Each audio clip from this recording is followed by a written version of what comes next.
Okay, and we are live. Hello, everyone. It is I, your King Billy. I'm here with Florence and Ricardo. I forgot if you're fine with that, right, Ricardo? Me saying your name. Oh yeah. Okay, but yeah, I'm here with Florence Ricardo, and today on Extreme Stream, it's called the Good, the Bad, and the SJW. So talk about some good stuff, some bad stuff, and SJW stuff, which always a thing when it comes to comic books nowadays. So how are you all doing? I'm doing all right so far. Yeah, that's as much as I can pretty much say. I'm doing good. Of course, my dog just started harassing me when the stream went live. The dog just started harassing you? Yeah. Like in what way? Where is he? Oh, he's down there somewhere. Okay. Just crawled over, started whining. Okay. Well, anyway, so a lot of new comic books have come out, and I finally got my hands on Immortal Men issue #1, and I kind of wanted to discuss about it with Super Darkwater because he seemed to have issues with it. I read the first little bit. It was not the most exciting book. Oh, Wait, no, I what? have quarrels with what I read. I just lost interest after like 10 pages, and then I just never went back and read the rest yet. Well, it seems like it seems like the series is kind of building up to something, so it might just be a little bit of a slow start. Well, the third issue has the Joker that laughs on the cover. The third issue? Yeah. Isn't it just issue #1 right now? Yeah, but you can obviously just pre-order comics. Okay. I'll do a screen share. Well, I don't pre-order comics. I go to an actual shop though, so. Well, I like to keep an eye out. Yeah, I know. I used to do that all the time, but nowadays, yeah, I just haven't been looking at pre-orders or future series yet until they're basically already out or I hear about them online. That's too late. Yeah, check it out. Screen share. Okay. Well, I mean, the Immortal Men was a direct to DC, like Knight's Metal, because #6, the last one does show a preview for the Immortal Men. So I guess they're kind of one of the more direct ties to it. They mentioned a whole bunch of stuff. Well, at least going to the third issue. I'm not really sure how I feel about having it on my pull indefinitely, but I don't know. I don't even think I'm gonna bother finishing it. I'll probably wait till all three are out. Then just read them all together.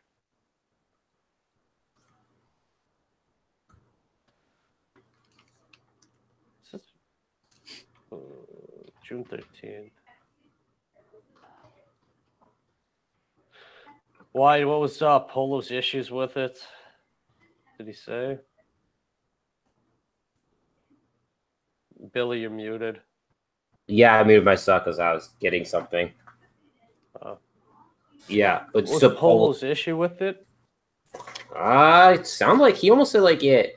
I think he said it kind of almost reads like a manga or something like that. I mean, he made a video about it. I didn't watch the entire video, but he did say he had some problems with it. I was kind of curious for him to discuss it more.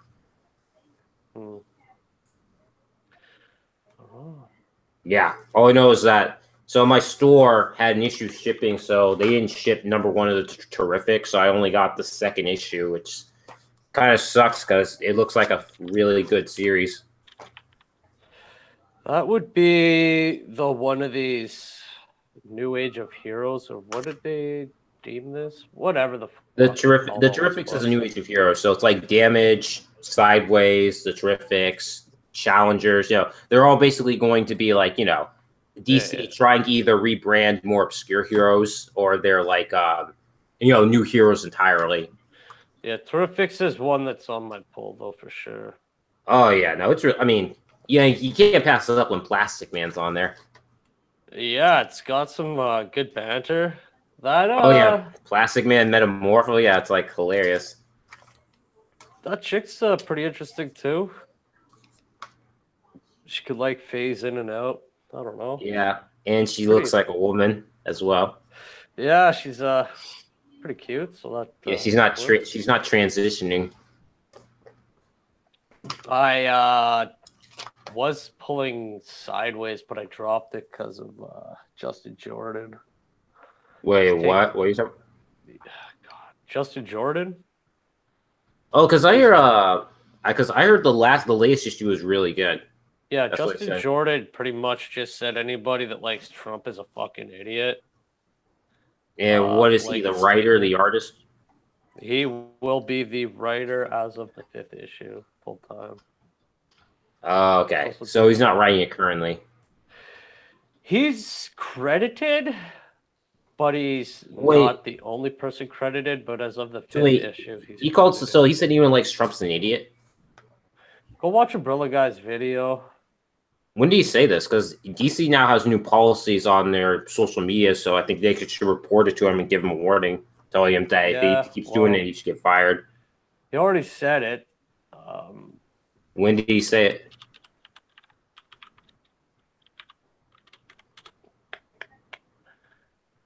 It's at least a week ago now. Okay, just tell people to report him and stuff, and contact DC, because I think that violates their new social media policy.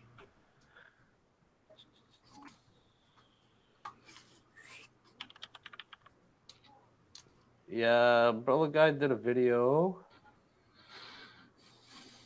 April 7th, so a week ago, and he was interviewed by, it looks like, some comic book website. Yeah. Well, Christopher, it looks like, according to this preview, it looks like Christopher Priest is doing Justice League. No. He was doing the current arc. He's off of it. Justice League's getting rebooted. Oh. Was Justice League No Surrender coming up in May, 4 issues weekly? After that, they're doing Justice League by Scott Snyder. This Justice League Odyssey, Justice League Dark. Titans is getting a new team, and Teen Titans is also getting a new team. Okay. Well, I get I didn't read Titans, but I love Titans Hunt, so I think Titans sounded like it was a pretty good series. Yeah, I'm gonna add it to my pull. Fuck, man. What if I wait? Have you read Titans? Have you read Titans Hunt? No. Oh, you should read that, because it's essentially like a lead up to DC Rebirth, so it's still kind of part of the New 52 timeline, but it just kind of hints that there is it kind of just gives a hint at Rebirth and the return of Wally at the very end of it. But the story itself was really good. It was kind of basically it explains that what was it? In the New 52 timeline, Dick Grayson's time as a Teen Titan was essentially erased, along with a lot of other characters from one of the old Teen Titans team from the Silver Age or Bronze Age. So they begin to start having flashbacks of the fact that they were actually a team together. Donna Troy was a team member. Garth was Aqualad was a team member. Dick Grayson, Speedy, and several other old Titans members. So they slowly begin to regain their memory, and they basically realize that their memories were wiped.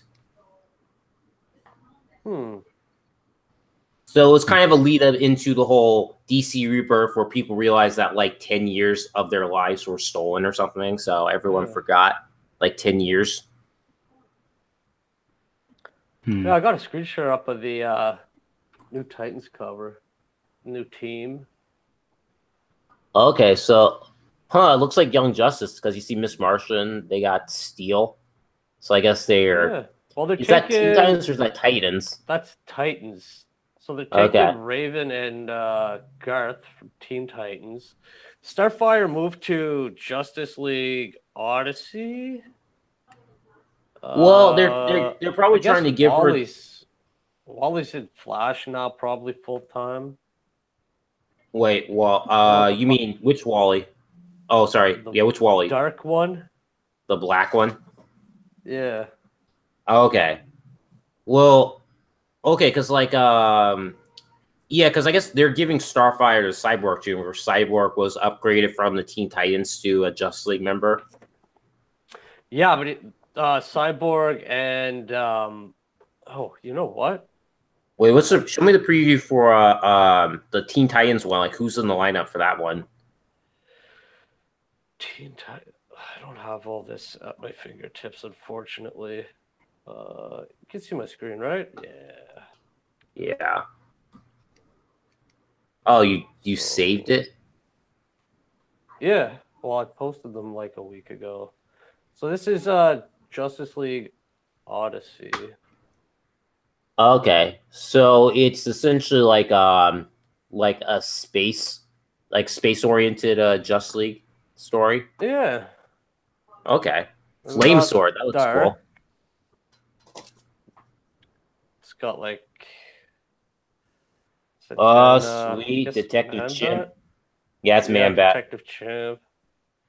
Oh I yeah, don't because think Diana's on the team. I think she's just in the picture. yeah, she's gonna have a Justice League Dark animated movie like role, probably that type of We role. got Hawk Girl. So we got Diana over here. Flash, Mr. Martian or Martian Manhunter. Oh yeah, they're trying to go for like the Just League TV show type of lineup. Got the Green Lantern. Joss Stewart. She looks hot. Looks good. Yeah. So They cut out Aquaman, unfortunately. yeah, it's probably for the best, to be honest. Let me get this out of there so you don't see. Wait, whoa, what do you mean for the best? Well, he should be in his own book. Yeah, he has his own book. They all have their own books. Yeah, I and then they know, have but he Justice should League. just stay there. Honestly, I don't even like having the Flash in Justice League with how much fucking shit's going on in the Flash book. What? Actually, I don't like Come having on. any of the name stays in these fucking books because they all got their own books, so they should just kind of do like Martian Manhunter, Hawk Girl. Like they could get a bunch of other people that don't have their own titles to fucking I don't know, just to they could flow a bit better as far as continuity goes. But yeah, Hawkman's coming out too, and Catwoman's getting her own book. Oh, really? Yeah, so that's pretty dope. Okay. Well, I don't know. It's just like, well, I would agree that having like a Just League title with like the non-mainstay characters would be interesting. It's just, that's not how they want to sell comic books, so, they have to have the mainstays. Yeah, I get that. They're not out there to fucking suit my needs personally. What? Wait, what did you say? So they're not writing the comic books to suit my personal needs. Nah, they just want you to buy them, like them, and if you don't, then you can feast upon their ass. Yeah. No, I have no quarrels with I'm looking forward to this in June, July. So, is Bemis been fired yet or no? I doubt it. Did you forgot who did a video, but somebody asked CB about that incident. And CB said he has been reprimanded or something along those lines. Oh, he's been reprimanded? I don't know. They had I don't know if it was a convention or something, but they were being interviewed by maybe the press corps. I can't remember the details. I think Diversity Comics mentioned it in passing in a video. Basically, somebody asked CB about it, and he's like, yeah, we talked to him. So that's what happened there. Okay.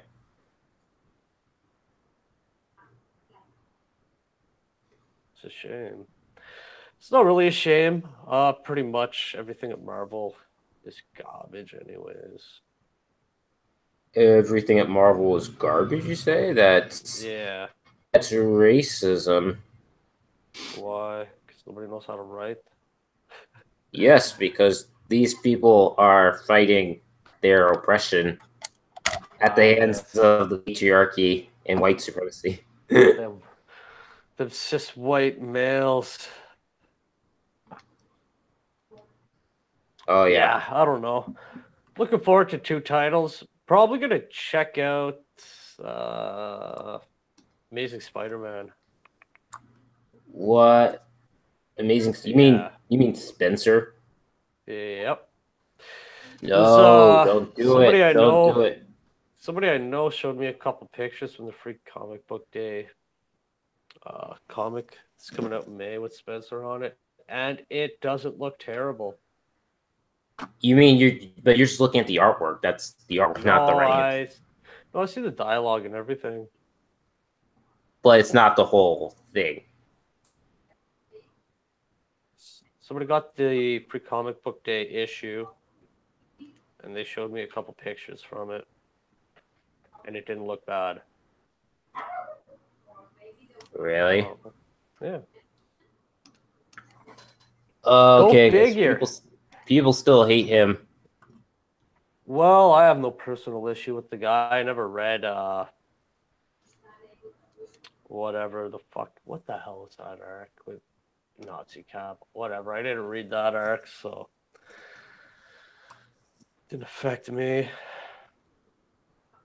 Yeah, I'm on the TFAW site, and I'm trying to look at the pre-orders. So how do I narrow it down to just DC? So go comics. Yeah, I'm in You're comics. looking at next week or something? I'm not sure. Okay, I'll show you what I do. So I'm at comics. What do I do? So I go next week, right up here usually. I don't know. Coming next week. Yeah, click there. So how do I lower specific Narrow to DC? by publisher. Narrow by publisher. DC Comics. Just where's the narrow by publisher? right here. Oh, now I see it. Yeah. So do you know when the Teen Titans book is coming out? It's all July. In July. Yeah. It won't be on here yet. Oh, so no pre-order? They only have June solicits up right now. Oh, so how'd you find out about it?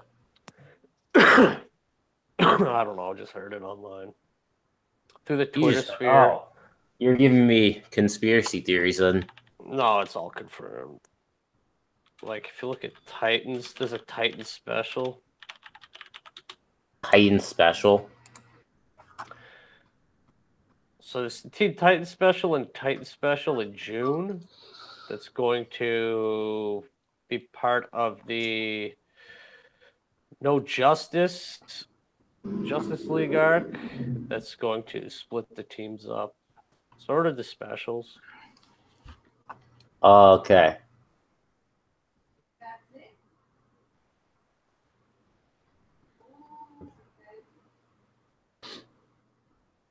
Like it says, Robin, Kid Flash, and Red Arrow are sick of the superhero status quo, and if the adults won't do anything about it, you better believe that these teenagers will, following the shocking events of No Justice. So the special the stage for change the Teen Titans forever. Let's hope that doesn't mean they're gonna go SJW. No, why would they? They're teenagers. You know how teenagers are. What do you mean? Like the next person that write it is going to be writing it like SJW, or? I mean, they said no. It's just the preview where they said like for the special, they said like, oh, they're gonna go in a new and different direction for the special. Yeah. I don't know. They got all those. I mean, that's how they build SJW Marvel, right? Where it's like they were saying, oh, this is something new and all different.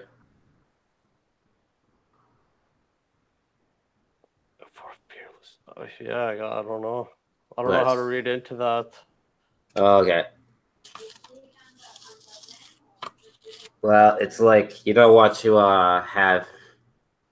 I don't know. I mean, DC's doing a really, really, really good job. I just hope that they don't fall into Marvel's trap because it's like so many of these people whine so much that it's like these companies just don't know how to ignore them. Mm-hmm. I mean, it's all just they're all afraid of PR stunts. It's probably just because they're scared of losing their money or something like that. So like they're worried about all the PR, which is like killing the industries nowadays. That's why Hollywood is in such a bad state, is because they're so scared of being protested. Yeah, but here's or the thing, labeled. though. Like the people that buy comics don't fucking care about PR. Well, I get that, but Like- here's the thing: is the company, on the other hand, they don't like the idea of like someone posting on social media about how like racist the organization is or how it's like contributing to hate speech and stuff. I mean, again, like these people use social media to like essentially fan the flames of chaos. You know, it's pretty insane. Like if social media didn't exist, like if the internet and social media didn't exist, then I'm pretty sure DC and Marvel wouldn't exactly care as much. But because like you can become like an internet celebrity overnight by just posting something that you didn't even want to intentionally go like worldwide, but it just does. You know what I mean? Like there was one woman who basically she made a joke Facebook post. I think it was Facebook or some social media site where she joked about going to Africa and not getting AIDS or something like that, and it went all across the world. So yeah, when she gets to her destination, everyone knows her. Yeah. Wait, what?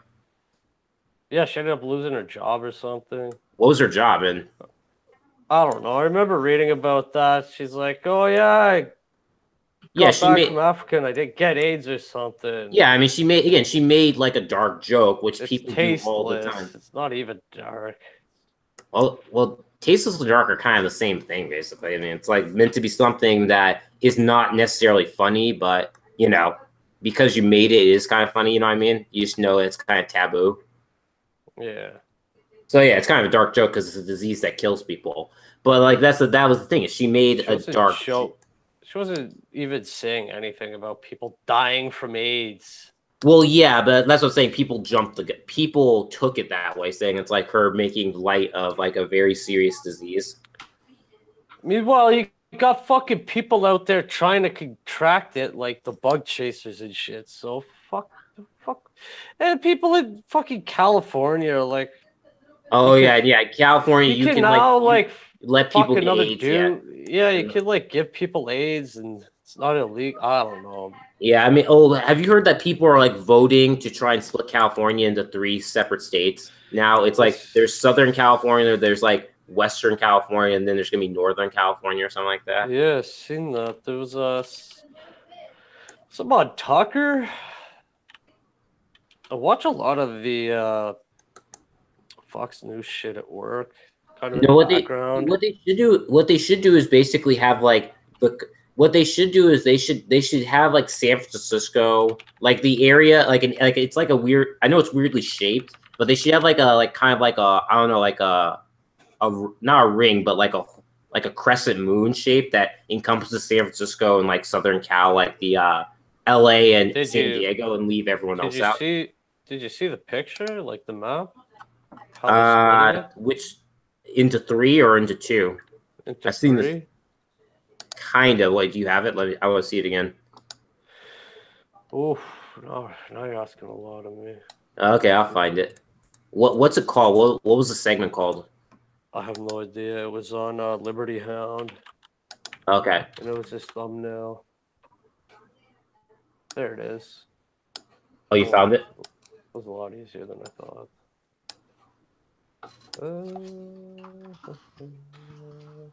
I don't know. This is what I seen. Oh, okay. Thumbnail. Yeah. So. Does this work? There it is. So yeah, Southern Cal, regular Cal. So what is Cal encompassing? What cities are in there? I wonder. That's LA, right? That's where LA and San Diego would be, right? I would assume.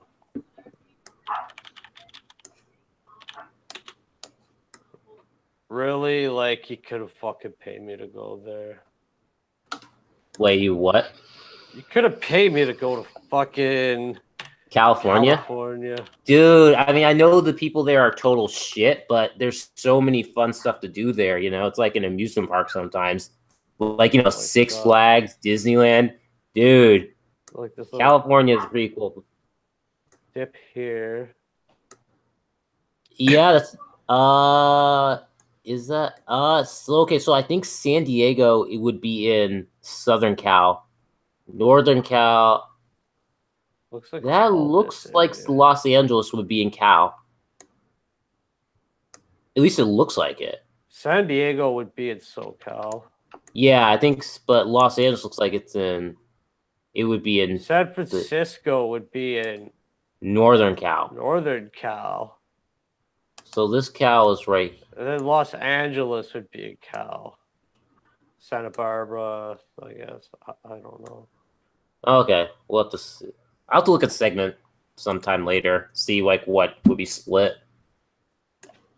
Well, basically, wherever Los Angeles and San Francisco is, you want to be on the place that doesn't have them because they're kind of the main culprits for kind of. Well, the thing is, if you're living like up north here, where Six Rivers is or some shit, and you got the people down here in fucking Hollywood making decisions on how you're supposed to be spending your tax dollars. Well, yeah, Fucking because Hollywood, yeah, because Hollywood makes billions of dollars, so it's like all these crazy tax systems they can afford. I mean, people just don't seem to understand that when when you make so much money, you sometimes don't care how crazy the tax system is because you can pay for it, whereas other people can't. Because people don't seem to realize that just taxing the 1% isn't going to pay for all your shit, especially when you have such a huge population of people living in your state.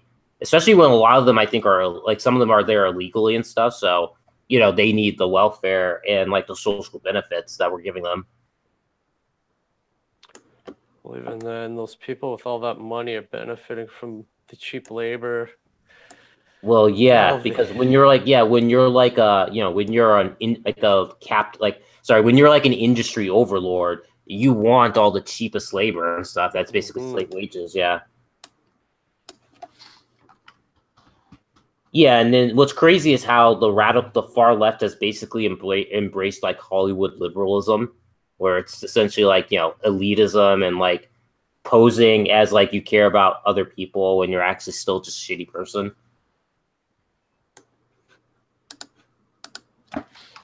I don't know. What do you think, Pretty much Florence? just virtue signaling for all the debauchery. Virtue signaling would. What do you think, Florence?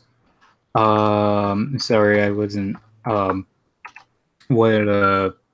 We are talking about Hollywood and how they basically kind of almost dictate like a lot of like the laws that might be passed in California as a whole, because they make a lot of money so they can handle the insane tax systems and all the expenses.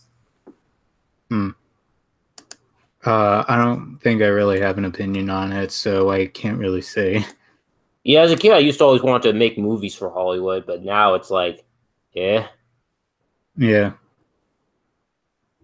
I mean, it's pretty sad because a lot of people are saying, just go watch indie films, but it's like indie films don't have the budget to do all those crazy and interesting effects, and it's kind of sad that Hollywood's kind of devolved into being uncreative because giving creative ideas the money to make all these things happen in real life is pretty cool.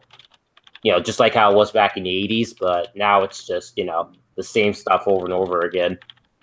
Oh, that actually kind of reminds me. I have been reading Star Wars: The Last Command, and I actually am really, really enjoying it. Like, the more I'm reading it, the more I really am enjoying the last book in this trilogy. And yet, the more I'm enjoying it, the more disappointed I am with the sequel movies, because it's like, like why couldn't they just adapt the books? Like, they didn't have to adapt everything, just only like, Well, that's because Hollywood has kind of a vendetta against, like, it just seems like Hollywood, in terms of action films, has a vendetta against, like, I don't know, like family values and stuff, because it's like every action hero is like some edgy person who has like a shitty life and like a very, I don't know, just a very single personal life.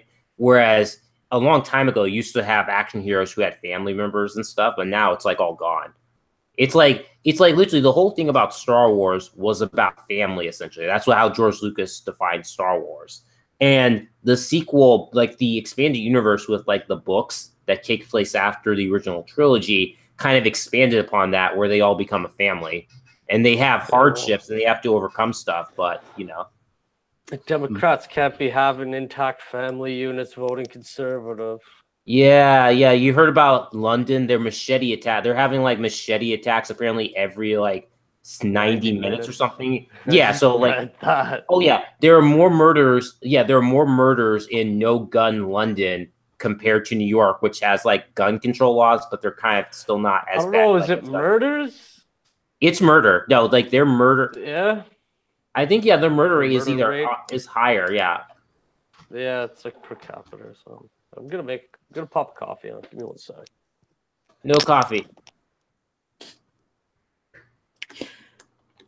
So I'm just actually looking through all of these Wait 1 second. I'll be right back. I have to check something. All right. Yeah.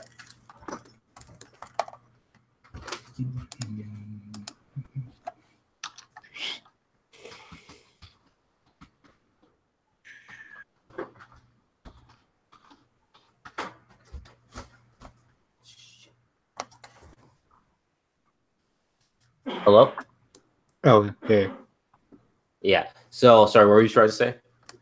I'm actually looking through all of the issues for the May 18th, May solicitations for DC, and so far this month, I think I'm gonna probably get Hal Jordan, the Green Lantern Corps number 42 and 43, and Action Comics number 1000, because I'm getting that. Well, I'm getting that too. We'll have to see how it goes because it is the 1000 issue, which is going to be exciting. Yeah, I haven't really seen anything of Brian Michael Bendis's works. I mean, I've heard some of the flaws with his stuff, but I think I'm gonna go in blind with this one. It's like for sound of it's like he's a lot better with street level heroes. So Superman's not a street level hero. So some people are wondering if it's gonna be if it's gonna turn out well. Yeah. I like that variant cover of Action Comics number 1000. Tons of them. Which year? What? What year? It should say like 90s or 80s or something. I'm looking at the 1940s variant. That looks cool.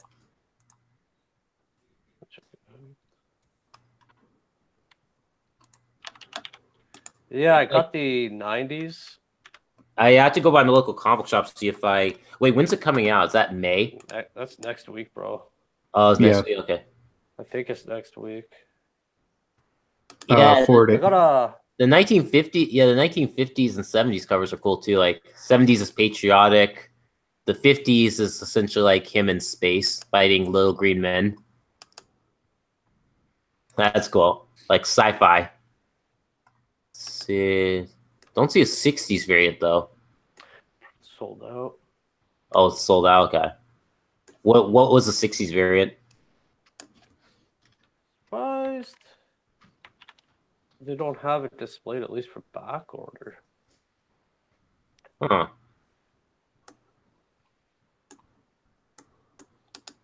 Okay. But yeah, I guess back on the previous subject was so apparently London has apparently a lot of knife attacks, which they said getting rid of guns was supposed to take down bring down. They gotta ban knives. Knife control now. Yeah, come on. It's a matter of time. They'll ban the knives and then everything will be fine. Yeah, that's funny.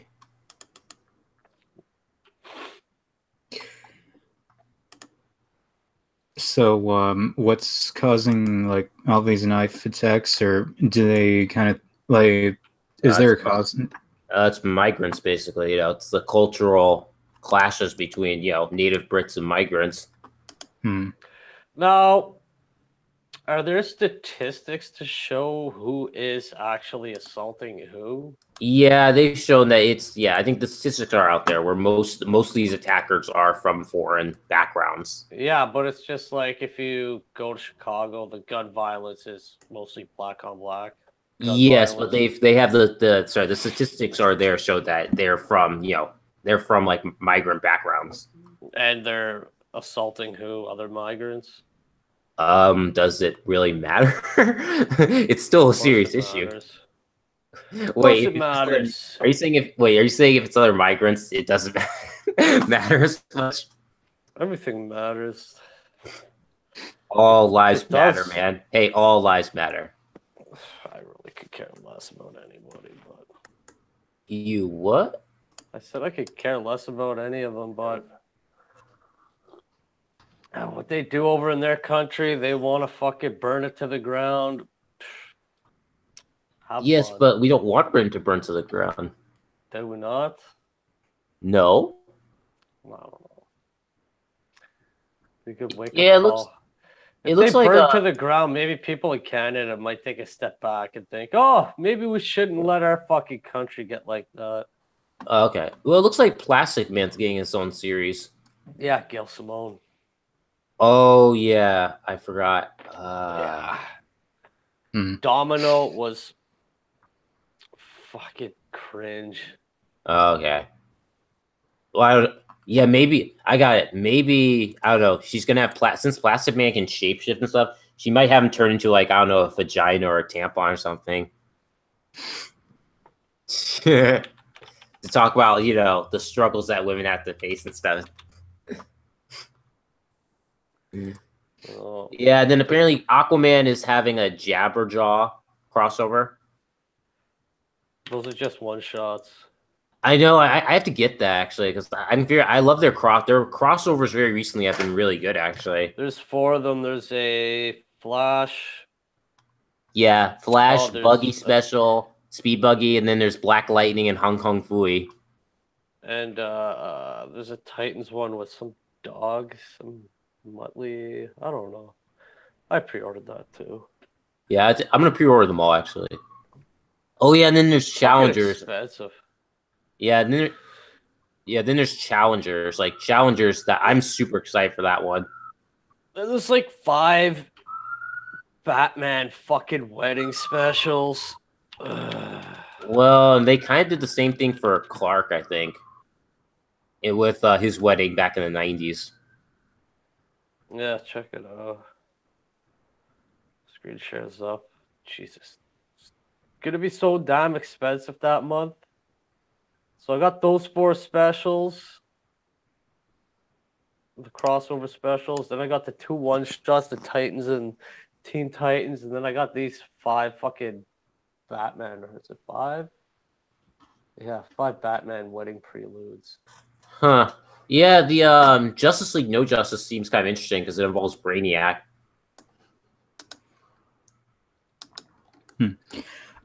I was actually kind of wondering, what do you guys think of Mystic U? I actually like it. I mean, I need to read the latest issue I got because it's on issue number 3. But so far, what I like is kind of interesting. It's like essentially, people. It's it's not exactly like Harry Potter. It's more like those other kind of magical, like school shows. But it kind of involves like Zatanna is like the main character.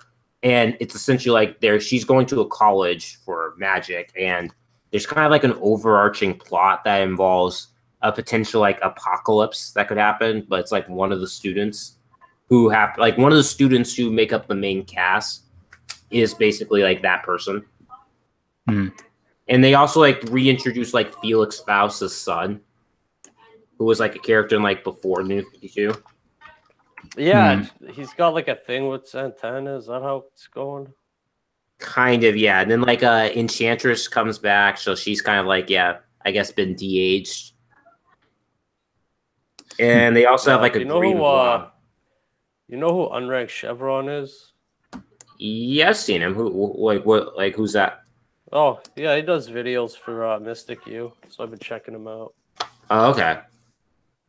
Kind of up. Well, yeah, it's a good series because I like supernatural DC stuff because DC has some content.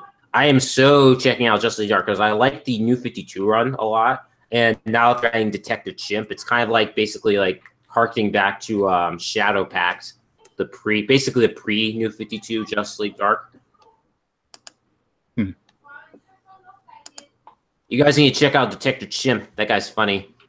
Yeah, it's good in metal, although he only had a little bit of action, but well, yeah, he's an old character. He basically essentially is like a super smart chimp, and ever since like the 2000s, they've had him associated with all the supernatural side of DC. So like he basically kind of teams up with like the magic-based heroes, even though he's just basically a chimp with even though essentially he's just like a monkey with a super brain, and he's a detective. Oh yeah, it's not that original. Yeah, it's fun. It's like basically he's like a smarter Rocket Raccoon, essentially. Yeah. How many fucking animals with super intelligent are there in comics? Only one. All the others are still stupid. but fucking pick this up. Oh, I need to. I have like so many DVDs I want to pick up. I just don't have the money to, so I have to pick one because like I want to get Justice League Dark. I want to get the Teen Titans Judas contract, and I also want to get that as well. Did you watch Flashpoint? Paradox? Yeah. Yeah, I own that. Of course, I own that. Yeah. So Zoom is like fucking back from that movie in Suicide Squad. Wait, is that a spoiler, or is that like just like is that some type of spoiler, like a plot twist, or no? No, he's like a main character in it. I won't tell you anymore. Okay, I'll have to check it out and stuff. Yeah, then. So it like plays off of that movie. I was like, what the fuck, really? So it made it a lot better. Like if you didn't see the Flashpoint movie, you'd be like, well, why the fuck is this guy? Well, if you're buying these movies, you have to see the Flashpoint movie. Oh, that's like fucking like 5-6 years ago. No, Flashpoint was like 2014. Bruh, that's like 2 years before I fucking even moved into this place. Okay. 2013. Okay, 5 years ago. Okay. People collect again. These movies are collectibles, and people can watch them again. People still watch like the Rocky Horror Picture Show. Yeah, because people are still watching the Rocky Horror Picture Show, even though has been out since like the 70s. Is that not offensive these days? No. I mean, it's too it can't be offensive because it's too popular among like millennials, like all these millennials and SJWs. Actually, like SJWs actually love the Rocky Horror Picture Show. I don't get it. You can't get it. They're like they're communists. You're not supposed to use that type of logic. Don't you not understand? Logic is part of white supremacy. Do some shit at Matt Rosenberg. Gave me a gif. Who? Matt Rosenberg? What did he do? Oh, this guy. Oh, because it's like, oh yeah, check out this new book by Asian Press, which is Matt Rosenberg. I'm like, New Mutant sucks. Oh yeah, like apparently, like Yellow Flash apparently hates like the Exiles, or was it Yellow Flash, or was someone else? Someone's like was complaining. Everybody hates the Exiles. Yeah, and it's like I never read the Exiles, but I made a joke. Well, there's a reason why they're called the Exiles and stuff. They need to be exiled from Marvel. Matt Rosenberg did the Phoenix Resurrection, which I thought was pretty good. Yeah, see, if I ever get into DC Comics, I actually have a cool idea for a comic book because like how DC is always rebooting their continuity, unlike Marvel. Mm. Yeah, so DC should create a superhero team book that is essentially made up of characters that are out of continuity or haven't appeared in canon yet. So they're just kind of like, outside of the main continuity. Like basically like, Batman, like, I don't know, Batman's like original son. They're doing that. They're doing that. What is it? DC Black Label. It's called Black Label. Seriously? What is? Well, I never heard of that. You know how like we got White Knight? That's like completely out of continuity. They're doing a bunch of shit like that. Yeah, but but I'm sorry, aren't those like the original, still like original ideas? I was talking about characters that appeared in previous books. White Knight, yeah. I mean, I know it's out of continuity, but isn't it more original? I don't know. Depends on. I really don't know. It's got like Neo. Okay, sorry. But Well, White Knight is like... not self-aware that it's like out of continuity, right? No. That's what I was talking about. I was talking about like a superhero team that kind of knows that they're not part of the main timeline. You know what I mean? Like they're in, like, say, a nexus or whatever. They're like out of time, basically, or whatever you want to call it. Like they're in a different universe. But these are all characters who were basically, due to these events, were written out of continuity. So it's kind of like the X-Files, basically. Just Yeah, they do that with Spider-Gwen. She's on Earth, Earth 8. Yeah, kind of like that, but it's more like basically this book would feature all the characters who are like no longer in canon. Like example would be like the super pets, like not super pets, sorry. The crap, where are they? Oh yeah, the Zoo Crew. Like the Zoo Crew at the moment aren't in continuity as far as we know. Like Captain Carrot has appeared, but he just isn't really, like, he hasn't appeared since like Multiversity or something like that. And then like you could have like what's his name? Like Hop the Marvel Bunny appear again. Wouldn't that be cool? He's like a Captain Marvel bunny. He was like kind of made as like a joke issue, I think, in the old Captain Marvel books. I don't know.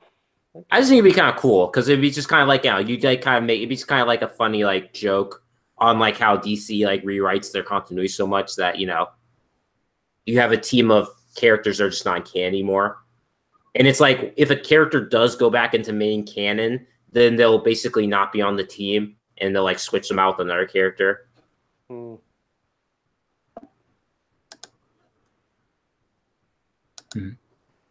don't know. I just thought it'd be kind of cool. It'd be like make a good use of like DC's tendency to like reboot everything. It's like, oh yeah, Superman's brother or from this uncanon story comes in or something like that. Like Pink Kryptonite. Like Pink Kryptonite appears. You guys remember Pink Kryptonite, right? I wonder like what would happen if Supergirl actually got Pink Kryptonite. Like would she? Well, Pink Kryptonite turns Superman gay, so that would turn Supergirl into a lesbian. What if you're already gay, though? What? What if you're already gay? You get a major erection. It's like Viagra for gays. Straight? It's like it's Viagra for gays. I think I don't know. It makes you super gay. That's the thing.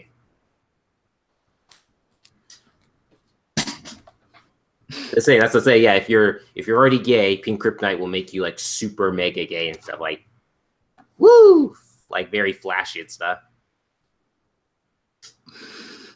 Yeah, they should also bring back the Red Kryptonite storylines because those were popular back in the Silver Age, where Red Kryptonite would have some very random effect on Superman. Like one issue, he turns into like a monster. Another issue, he becomes like an ant king, and then another one, he basically turns into like a dictator.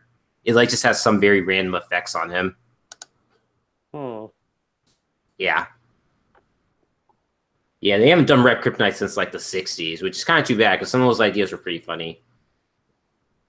I also like some of those like funny covers that they would do back in the 60s where like there's a picture of like Jimmy Olsen and Aquaman like dying in a desert, and they say like they need water, and Superman's like, not until you complete my challenge and stuff. He's like holding a glass of water over them and stuff.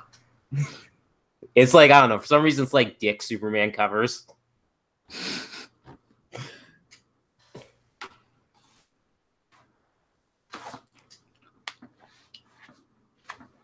Yeah.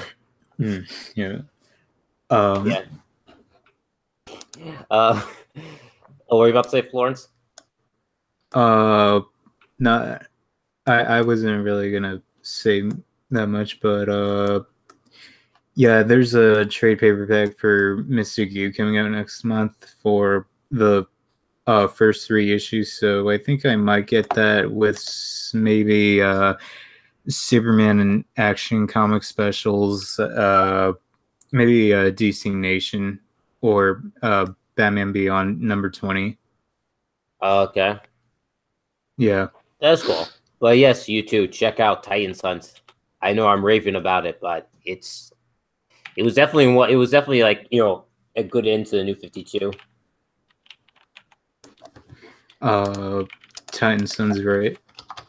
Yeah, it's like 12 issues or something like that. Like, it's a mini series.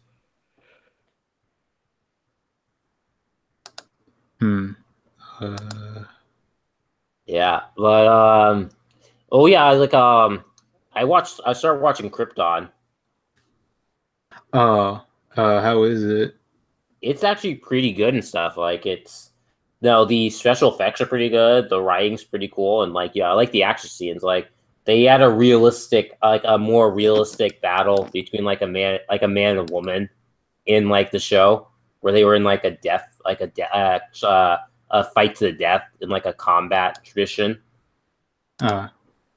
Yeah, it was realistic in the sense that she beat him, but how she beat him was basically how she kicked him in the knees, so kind of blew out his knees, and then she managed to snap his neck and stuff by getting around him and stuff. So they had actually a realistic fight where it's not like, oh, she's matching him in strength, because he beat the crap out of her for most of the fight, but she managed to land the right types of hits on him. Yeah. So yeah, it was a more realistic fight compared to something like Atomic Blonde, which is unrealistic as hell. Oh man. Or Black Panther for that matter too. Yeah, Atomic Blonde. I haven't seen that, but I don't know. It's I mean, I think I might end up seeing it, but I'm not too sure. Everyone was joking about how unrealistic it is. It's essentially they make it seem like women can beat up like a woman can beat up a dozen men. It's a bad movie. Yeah, it's essentially like a real power film. My buddy had a rip of it. I checked it out. I don't know. It could have been good. It was just the same old. Just watch fucking John Wick and you'll enjoy it. There you go. Yeah, it's not what. So basically, it's like John Wick, but with a woman stuff. It's got some Russian espionage and all that kind of stuff. I don't know if and they're already coming out with another Russian espionage film this year again. So I know that in the trailers for Atomic Blonde, they would always kind of market that one scene where she just jumps off that the second story and just uses a hose or whatever to break her landing. Yeah, and then it's the same thing with Transformers. I stopped watching Transformers films because they had that little marketing campaign where it's oh yeah, I fight like a girl or something like that. It's they're trying to basically appeal to feminists to go see the film. Yeah, it's so cringy. Oh yeah, I freaking hated that line. Yeah, I know. It's seriously, who says? I mean, it's seriously, you're fighting giant alien robots that are trying to basically enslave humanity and stuff. It's why? It's who brings again? People tend to not bring up in real life. People tend to not talk about politics when they're in a life-threatening situation, unless they're I don't know, it's very relevant to the subject at hand. You know what I mean? There's just some offhand comment. It's just so unrealistic and just cringe right there. Yeah, or the fact that girl just kind of in one scene of the movie. I mean, I haven't seen it. I don't even plan on seeing it, but there's this one part in the trailer where she just kind of walks up to the Transformers and is just I'm not afraid of you. You're gonna die. You're gonna die. Yeah, it's they're gonna obliterate you. Yeah, see, I what? I ended up watching Star Wars. What? You mean Last Jedi? Yeah. Yeah. Didn't you already watch it, or you did not watch it? No, I just watched it like last weekend. Okay. Yeah, what did you Oh. think? Oh shit. It was shit, you said? Had awesome visual effects. Well, yeah. I mean, Transformers looks awesome, but the last few movies have been shit. The whole plot was just redundant. They could Well, have yeah, probably made that a 20-minute fucking movie if they wanted yeah, to. it was redundant. It was like bad continuity, and it's like kind of like it was literally like with the Transformers. I mean, again, like the Star Wars movies right now are essentially like taking Transformers mentality, where it's like we're going to wow you with all these special effects and add nostalgia to that. But then you realize that when you look into it, the plot is just crap. It's like a Rogue like One. 2.5 hours, and like yeah, that movie could have been like 90 two minutes. things happened. Yeah, it's like that movie could have been 90 minutes. Like, I seriously, you could have lowered that to 90 minutes and still gotten all that in there. Yeah, and then there's like all the jokes, like all the humor is like cringe. It's like the humor is not Star Wars. Like Star Wars is not meant to be like. It was bad. Like Rose was good. I actually didn't mind. Wait. You like diversity higher? You like diversity higher? No, wait. Sorry.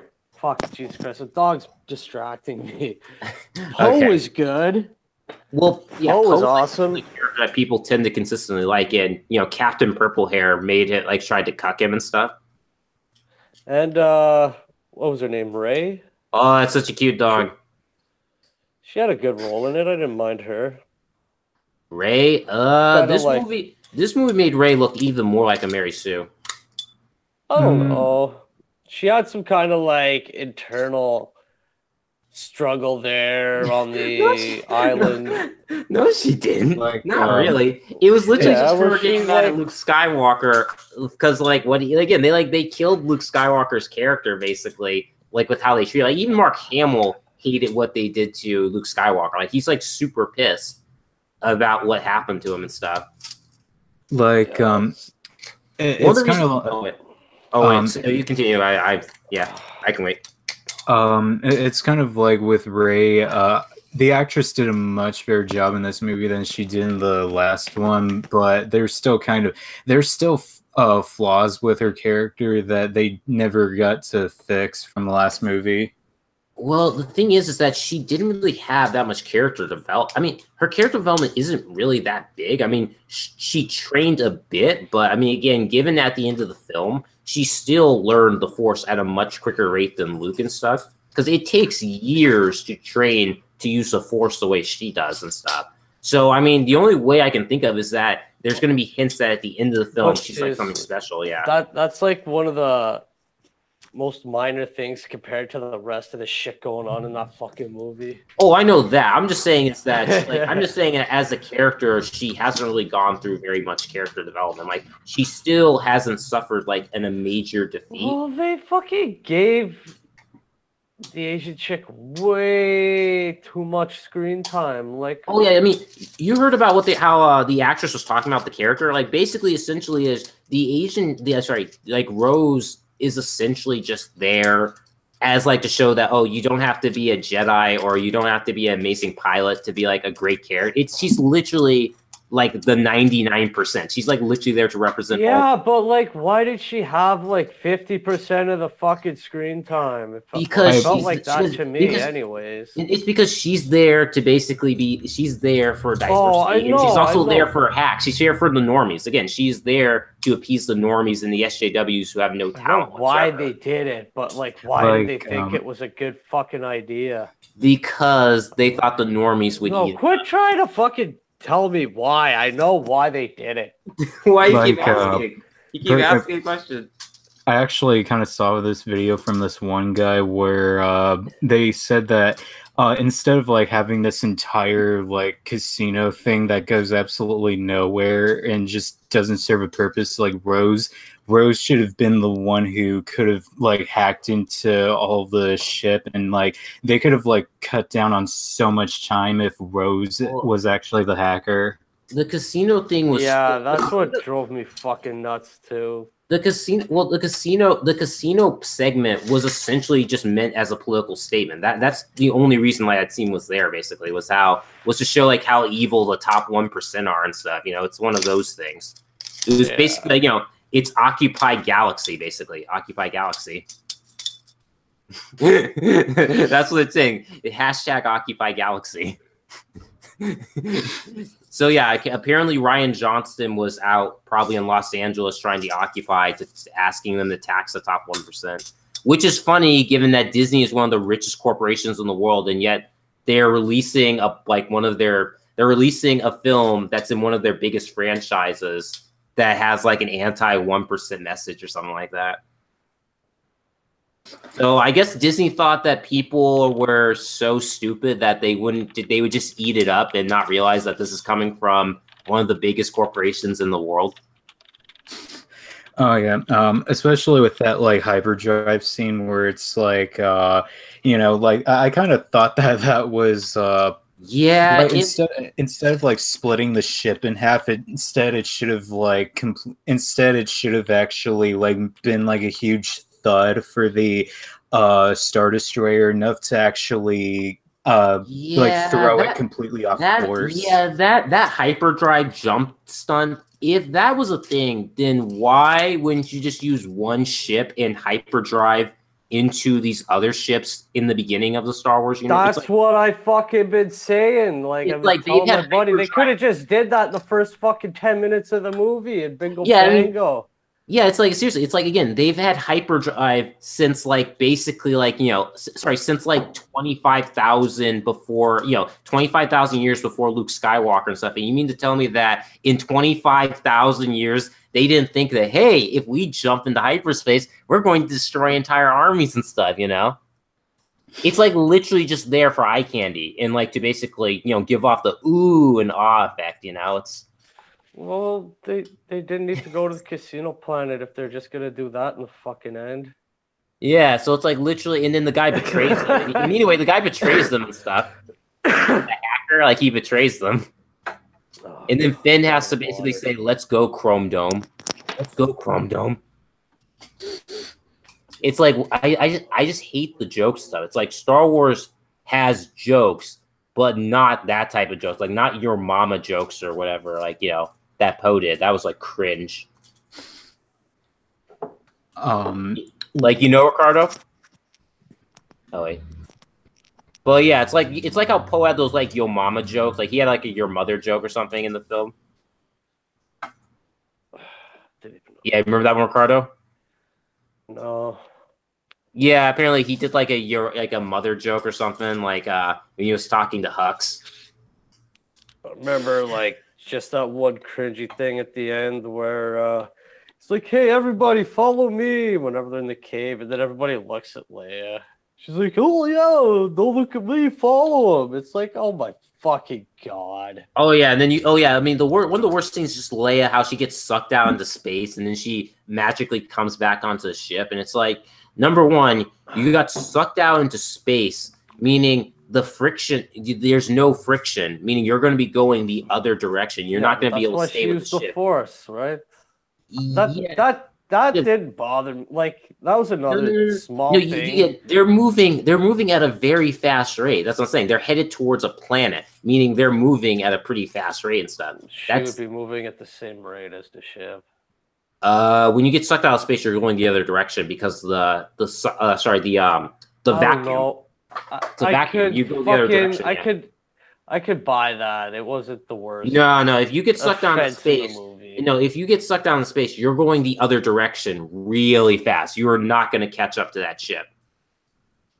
Yeah, okay. I could believe that physics would kind of be impossible for her. Yeah, I mean, there's literally no point to it. It's like, unless the only reason why they did it was like to take Leia out of commission and stuff, basically. Like, if they weren't gonna, bro, you watch any fucking movie, there's all kinds of retarded shit in it. Like, yes, but it was unnecessary. I could suspend my fucking disbelief for a couple things like that. It's pretty much a movie trope where you get sucked out into space. I don't know. I can let that Okay. one slide. Okay, no, but here's the thing it's like if they wanted to just find a way to take her out of commission, basically have her be out for a while, they literally just could have had the ship been blasted and she just hits her head and gets put into a coma. No, but she's got to use her fucking. She's got to use her force powers though. Yeah, but that's just stupid still. I mean, it's like there's no point to it. It was literally just there to show that Leia has force abilities and that's it and stuff. Yeah. But now she's dead. Like, I think a more simpler thing would have been like if there was like some kind of explosion within the ship that actually kind of rendered her, kind of injured her, then that would have been better. They didn't really need to suck her out of a ship just to put her out of commission. Or basically like when if the hull gets hit and stuff and she's like being sucked out, that then they could have done it just there and stuff. But I'm just saying it's just like how they did it, like that execution. Like if they wanted to show that she had force abilities, that was a very dumb way to do it. Like that was arguably, that was one of the most memed about scene in that movie and stuff, where people were joking saying she's like Space Mary Poppins. I'm just saying that scene was arguably one of the worst scenes in the film. Yeah. Yeah, no. That's not how space works, Ryan Johnson. Oh yeah, and then there's. Oh, you can go. Never mind. Wait, what? I just searched King Billy to find your live stream. Wait, what? Out. Oh, Captain Cummings is in the chat. Wait, it doesn't say they're viewers. Really? He was in the chat. Oh, he was? Okay, I wasn't looking, I guess. Huh, interesting. Did you promote this anywhere? How do you find this? It uploads to Twitter, it's gonna be on Twitter when I upload videos. And I did post it on a couple of I posted on a couple of Discords. Oh, neat. I don't know if I could pop this out. And close that window. Oh, nice. I can. Wait, what is that? I'm hearing something in the background. Not me. Oh, wait. Oh, I'm playing it in the back. Oops. Okay, I played it in the background by accident. Oh, whatever you're doing. I couldn't hear it. Okay. But yeah, so I guess, I did post, like, it's on Twitter, and I did post it, in a Discord, so you probably just saw it on Twitter. It was, Yellow Flash's Discord. I, of course, did not post it on Nurkish's Discord, because otherwise we'd just get trolled by a bunch of guys from, yeah. Those guys want to troll or raid. Oh yeah, you're about that drama. You're about drama. Basically, so some of Nurkish and a couple other from his Discord trolled a harem stream, and one of the guests thought it was harassment or something like that. Yeah, I went over that last stream we did. Oh, did we? Okay, I forgot. But yeah, that was pretty stupid because it's not harassment and stuff. It's literally just them trolling a stream. Whatever, it's them acting like a bunch of assholes, and it's people overreacting to it. Well, it's Nurkish. Everyone knows Nurkish acts like that. It's like he's like a total shitlord and stuff. He's hilarious. Was it actually Nurkish though? Nurkish was there for a bit, and then his others came in. I actually did kind of hear about that it's actually more like they kind of expected because they were going to have a guest on their stream, and they kind of expected to be doing kind of interview Q&A kind of stuff until someone just, and I mean you can have your trolls and all of that, and but I mean, again, I guess I mean, well, the joke was that, I mean, the thing is that, because it's it kind of is the person acted like Ania Sarkeesian, where it's well, apparently we can't roast women because otherwise they're going to get upset with us. Don't fucking read it if you don't fucking like it. I know. I mean, it's See, I kind of this theory where it's like, is that like Somebody, society is that you treats fucking making all this noise, man? Oh, what noise? You fucking crumpling paper or some shit? Oh, sorry, it's like measuring tape. Oh yeah, stop it. Okay. Sorry, But go on though. what I was saying is, if I have this theory that society treats women like they're children. Like if they aren't children, then society definitely treats them like children. Because when you look at like how people react to when a woman complains and stuff, it's like I don't know. It's almost like the same way you treat like a child when they get complaints and stuff. Like like being thin skinned, throwing a tantrum. Like if if things don't go your way and stuff, it's like especially when you look at third wave feminists, they act just like kids basically. Oh my god. Like that actually. Goddamn fucking Wi-Fi off. What happened? Oh, I just blew through all my fucking data doing this fucking stream. Wait, what did you do? I had my Wi-Fi off. You had your Wi-Fi off? Dude, what are you doing? Oh my god, why did you do that? You didn't notice the bar? There's that like cone, that like, that funnel you see when your Wi-Fi's on. Shut the fuck up. Fucking Wi-Fi goddamn icon looks like. What? You know what it looks like, right?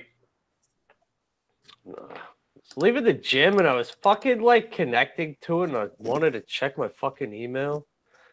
So I'm just like, oh, I'll shut my Wi-Fi off so I can connect to the LTE and fucking forgot to turn it back on. Oh no. Oh no. Okay, if you just need to pay your month Wi-Fi and just reset it. You can do that, just reset.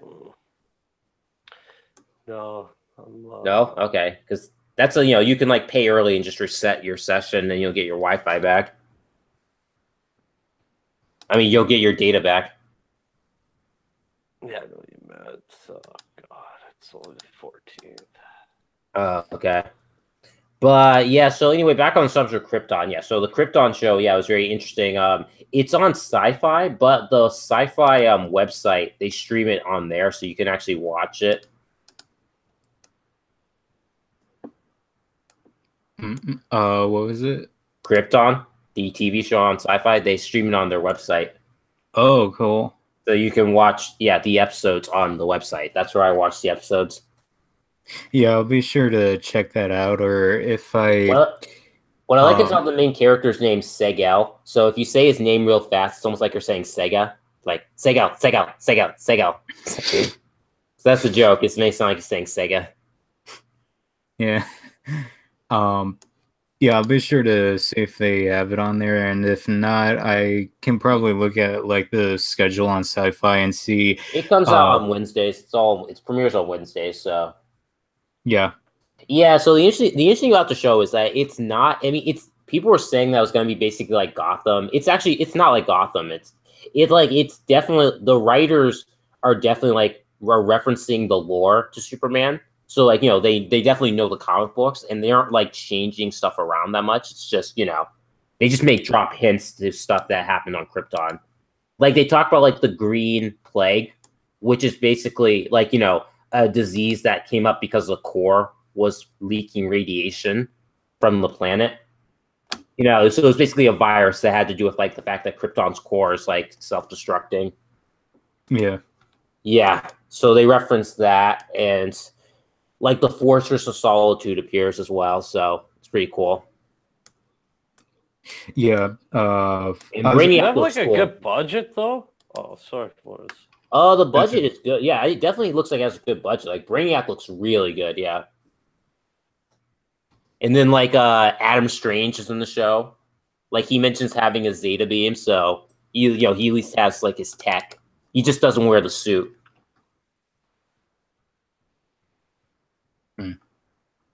Huh, cool. Might have to check it out.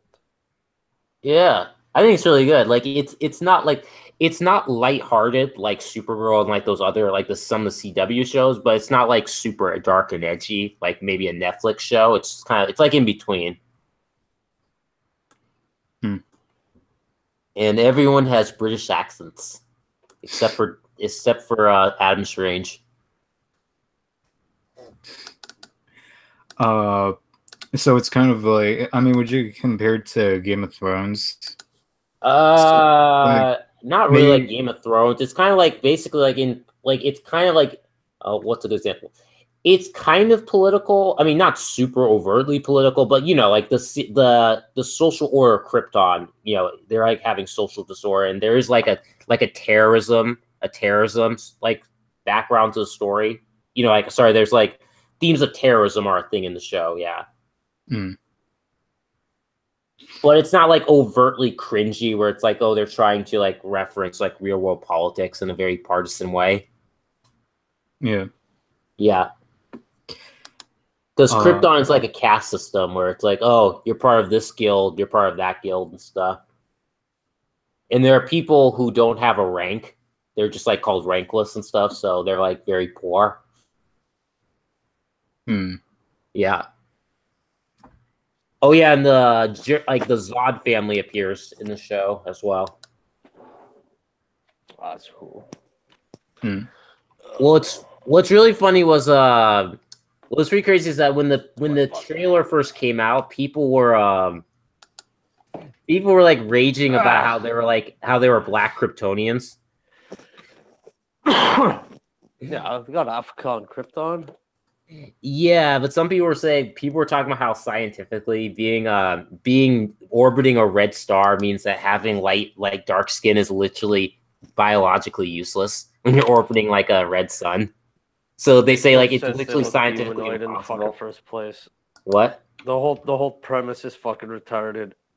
But still, there were people raging about how that aliens look like humans is just. What? Vulcans look like humans. It's cedars, man. It's cedars.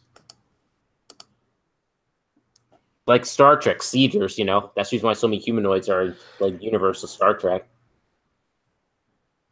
Yeah.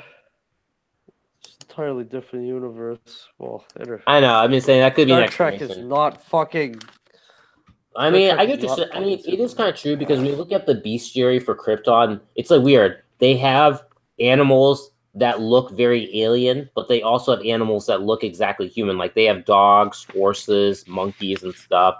But they also have stuff like, you know, like a 3-headed tiger or something like that. Yeah.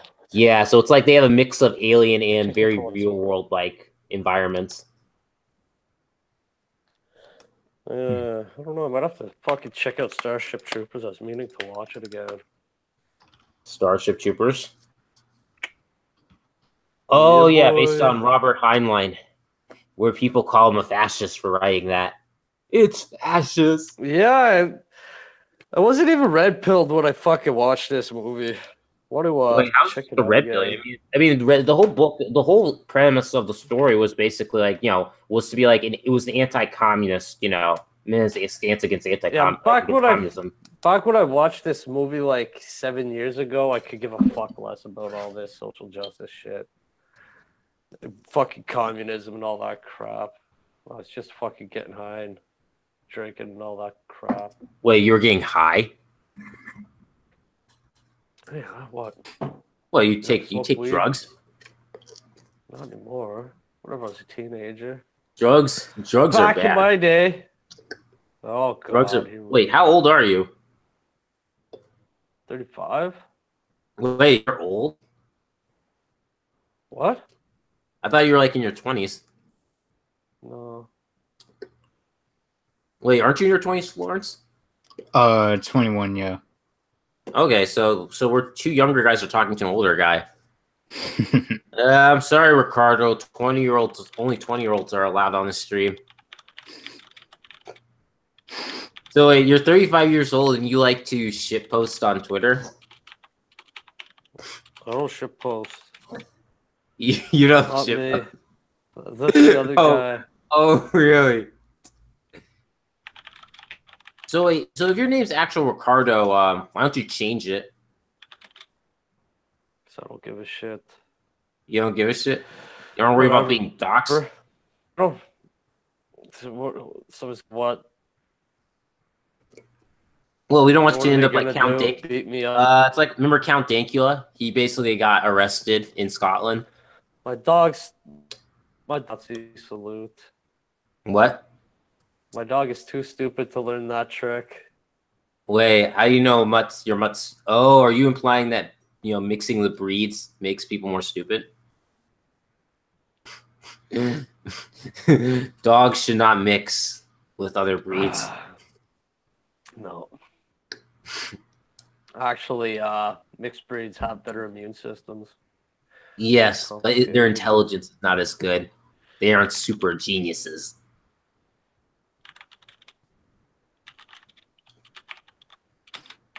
Oh, yeah. Yeah, what other news was there? There was some other news. I'm trying to remember from... what the hell was it? Well, I mean, oh yeah, everyone's been talking about Jawbreakers, that comic book by DNC. Fucking look to back it. It's like $16 shipping plus the 25. It's American. Convert that to Canadian. It's like $50 Canadian. Yeah, I mean, it wasn't. Yeah, so someone made a joke. Yeah, someone made a joke saying that apparently John Mallon, he like draws a lot of his humans like almost like machines, so he's like a better Rob Liefeld or something like that. Someone said he was like Rob Liefeld, but not as good. That was I think it was a joke. Yeah. Good shit. I picked and then Nurkish like trolled saying like the writing looks terrible. Sorry? Oh, Nurkish trolled saying the writing looks terrible. It's like, why would you invest money into something that's written terribly? No, whatever. It's Nurkish. I wouldn't take anything he says too seriously. Besides, who's seen any of the writing? It's just been if you go to the Indiegogo, I wonder if I I mean, I know there's no writing yet. I mean, I don't know. I mean, I looked at the summary. Well, sorry, I looked at the preview, like the summary, like the introduction to like the book, and it's kind of just sounds like a basic kind of superhero title, where like they're ex-superheroes, coming together as a team. Yeah. DC just kind of said it's fucking, it's a comic book for normies. Not trying to fucking throw anything weird in there. Comic books for normies. Yeah, it's just a normal fucking fun comic book. Yeah. What do you think Spider-Man is? Lame. What? Spider-Man has some interesting ideas. You could go get your Megs Visaggio. No, I don't want that stuff. I just think I want something creative. I'm not saying political. I just want creative, not something that's hackery and stuff. Like I want to make a joke. I'm waiting till when the I'm waiting until the crowdfunding is over, like the campaign's over. So when it's over, I was gonna pop a joke saying you could even like make 25% of what Vox Day made on the Altiero and stuff as like a joke gag and stuff.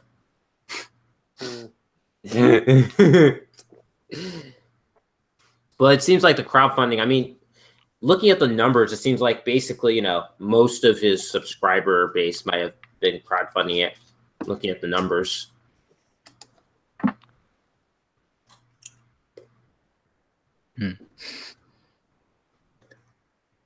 But, it's an independent book, so it's going to sell like average for an independent book because, there's so many of them out there. It's like, very few to read and stuff. But did you guys get like My Hero Macadamia? God, it just fucking shipped. Mine ships next week. Okay, see, I got mine. It was weird. It said that it was sold out, but when I came back, it said that I could still order some. So I got like one of the first printings of it before it sold out. Yeah, I mean, I don't know. So did you guys both order it or nah? I want to, but then there's also I don't have a bank account yet, but I actually really want to support Column. I mean, if I can, like, hopefully I'll get a bank account soon, and hopefully I'll be able to get a job so that I can be able to, Okay. you know. It's really, they say the book is like hilarious. It's basically political satire where Donald Trump is a superhero, where it's like there's these two guys, these two like giant villains. They're called like bad hombres. Basically, they're basically like Mexicans who kind of dress with like luchador like masks and stuff. And they talk about how, oh, I'm going to bring my family here over from Mexico, all M13 of them and stuff, hinting that it's guns, like they're drug runners. And then Donald Trump comes in and basically says, oh, 3 things before you get to stay in America: learn a skill, learn English, and best of all, wait your turn. Yeah, he like controls Earth. He like manipulates the Earth and sends them over the border wall. Yeah, so essentially like Trump is called Walmart. Mike Pence is a little kid named Maiku and stuff. And like basically like what General Matisse has like firepower. I think that's just like superpower. And then like Melania Trump is like manipulates water.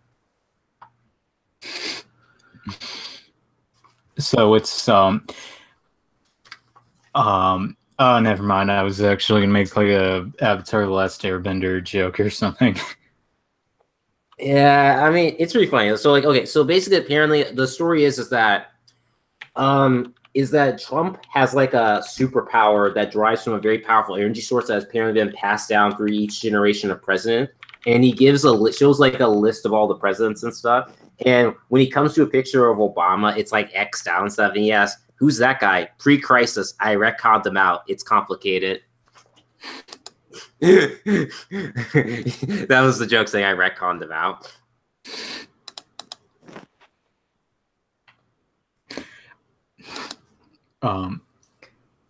Yeah, let's see. Some of the jokes are really funny. Like, oh yeah, so like basically, Washington D.C. gets invaded by swamp creatures, which is a reference to like all the corrupt politicians in like Congress or something like that.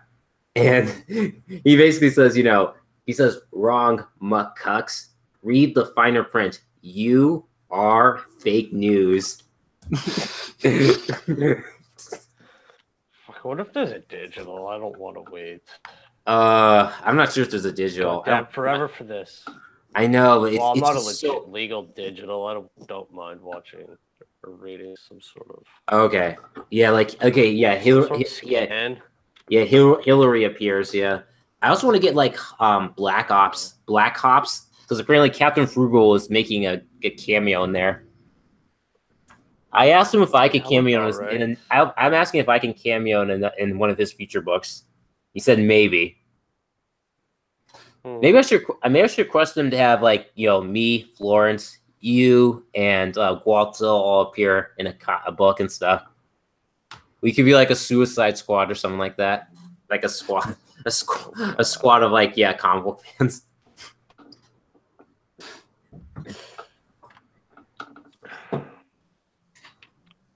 Yeah, that'd be pretty cool. I'm kind of curious. I might check out this New Mutants movie because it's kind of interesting. I didn't know that was how the series started, them in an asylum or something, because that's like in the comic books, right? Well, I think it started off with Professor Xavier wanting to kind of find new students to teach, and I guess like some of them started off like in the Hellions, so they. But they eventually like came into the Xavier's school and became the New Mutants that way. But I think it's kind of interesting that they're going to start off like in an asylum. Isn't there a Demon Bear as well that appears in the New Mutants? Yeah, he shows up in an arc in the comics, but does he appear in the movie? Sorry. They actually said that the Demon Bear isn't going to be in the movie, so I'm not really sure who's going to be like the bad guy. That's too bad. Yeah. Yeah, it's. I mean, it's kind of interesting, but I hear that they're kind of like really pushing this movie back. So instead of releasing it this year, they're going to be releasing it like next year, February, I think. Oh, so it's not this year. Yeah. That's too bad. Yeah, but I mean, it will probably give more time for reshoots or stuff like that just to get the movie all prepped. But yeah. Okay. Yeah. I will say though that's like we don't really get like superhero horror movies all that often, so I'm kind of wanting to see this. And also maybe Blade and I think Ghost Rider because yeah. Well, they could try. I mean, well, not, since it was a huge success, they could try it recently. They just have to they just have to make a rate. They just have to allow movies to become rated R. I mean, I know Deadpool's a success, but Deadpool's kind of like he's just so popular and kind of like a hit character that he could make money. So a lot of people say, "Oh, Deadpool should example you can do rated R films." It's like not entirely because again, even before the movie came out, everyone knew Deadpool. Casting. Yeah. What?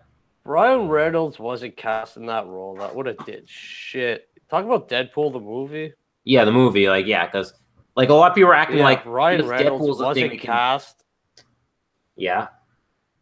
Ryan Reynolds wasn't cast. That movie would have been a gigantic flop. Really? I mean, the jokes were still pretty good. Had like if you had Matt Damon or some fucking buddy like that doing the role, oh god, it would have been. I don't know. I'm just throwing somebody out there, but Ryan Reynolds made that. Dude, don't be a fanboy. Don't be a fanboy. Oh god, I'm just saying. Okay. It's pretty much what made that successful in the end of the day. Well, I'm just saying is that Deadpool, people were using an example that now everyone can do rated R films. It's like not really, because Deadpool was already like one of their biggest heroes even before he got a movie, really. I was huge. What does rated R mean? Like, what made that rated R compared to like it being PG-13? 1 or 2 all-time? Because they were using the F word a lot, and there was a lot of violence. That's why it's rated R, man. Yeah, I don't know. I'm pretty sure they could have tweaked that thing. Like, what are you talking about? No, if there's excessive amount of violence, if there's excessive amount of violence and people getting like stabbed with blood and all that stuff, it's going to be rated R. And if you're using the F word, like Fast and the Furious was like fucking whatever. Fast and the Furious. But dude, I mean, but again, if you use the F word, again, if you're saying the F word and making all these sexual jokes constantly and stuff, explicitly sexual jokes, you're gonna get rated R. Like you can only make like one F word in a PG-13 movie. PG-13 movie. Yeah, like you can only make one F word, and you can show some blood, but if you get too graphic, they're gonna give you an R rating and stuff. Like it's the same thing with like Batman versus Superman. The R-rated cut was not really that bloody. I'm just saying. Actually. That's what I'm saying. Like to go from the movies like R-rated, but they could have easily made a PG-13. Nobody would have fucking known the difference. No, there would have been a lot less cursing. If they made PG-13, you would have only been able to say like 1 or 2 F words. Yeah, but the cursing didn't make the movie. What are you talking about? It's the jokes. That was part of that was made the movie fun. So he changes the fuck word to some other sort of slang swear word that's allowed in PG-13. Like, I don't know. You know what I mean? No, I think people would have not liked the film as much if he didn't say the F word. Or had those explicit sexual jokes and stuff. Well, yeah, that was a bit of innuendo. I don't think it was even that. Like, there was no nudity. I don't think no, there wasn't any. There was like that montage of them having sex and stuff. Remember, like that opening montage of the different like holidays. Yeah, but I think that would have been PG. Okay. Well, PG-13. Sorry, not PG. I don't know. You guys hear about what happened with T.J. Miller? Yeah, he got arrested for doing a prank bomb threat or something.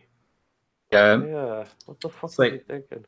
How old is he? He's a man-child. I guess the guy. Well, again, he did Deadpool, so I guess he's a man-child or something like that. Yeah. Yeah, if you write Deadpool, you probably are a man child and stuff. If you're writing Deadpool, because I mean that's basically what he is. He's like a man child So what pretending to did be a you hear, superhero. Florence? That what? Yeah, what'd you hear?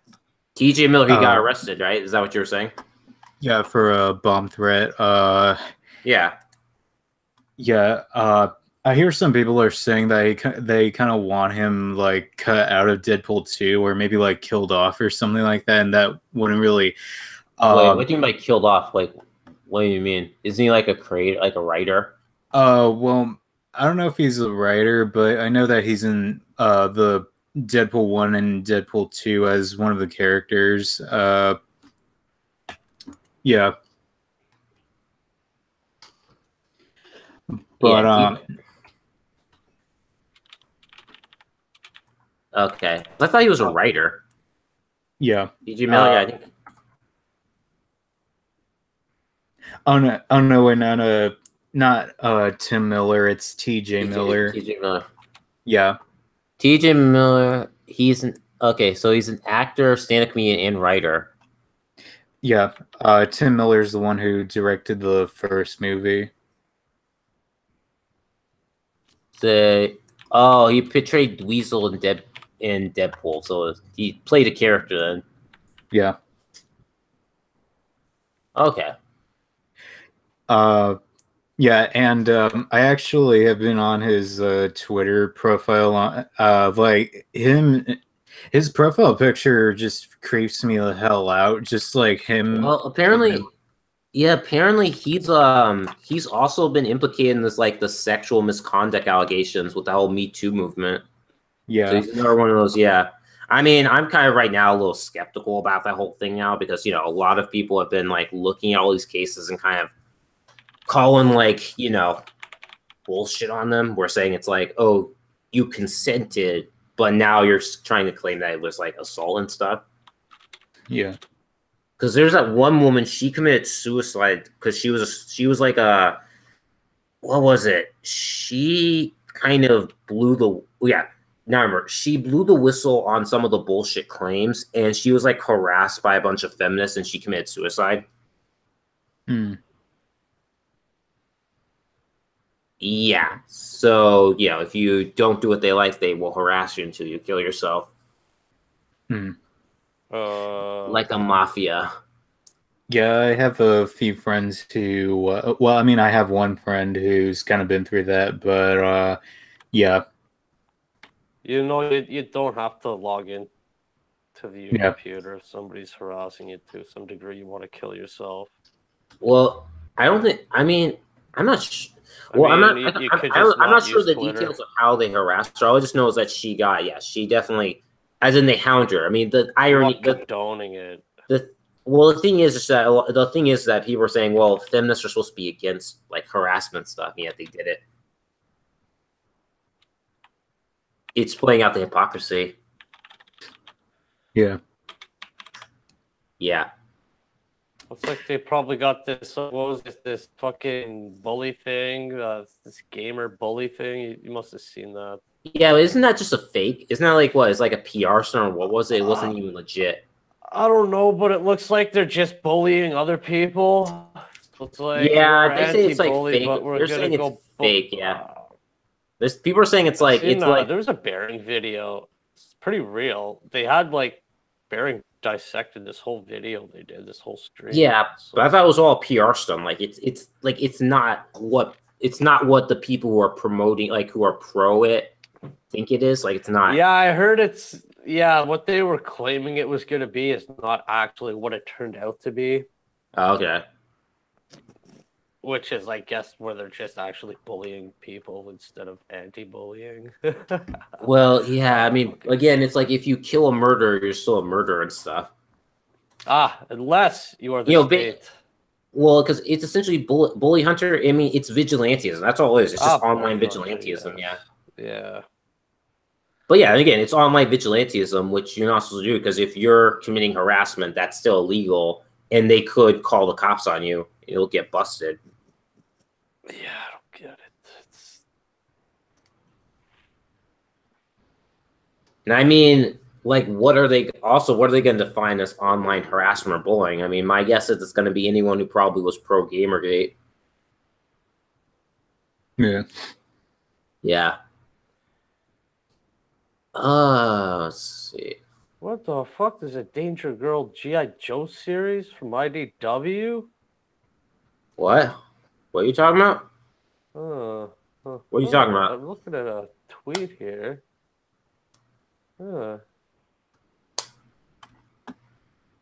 The upside down woman with the legs spread and the arse out got my attention, and then I was like, Wait. what is this? An opening splash page of who? Of I don't know. Of Aubrey Chase. I can't read it. Abby.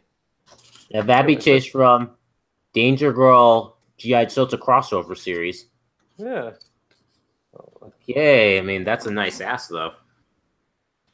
Good birth. That looks like that's gonna have feminists like raging.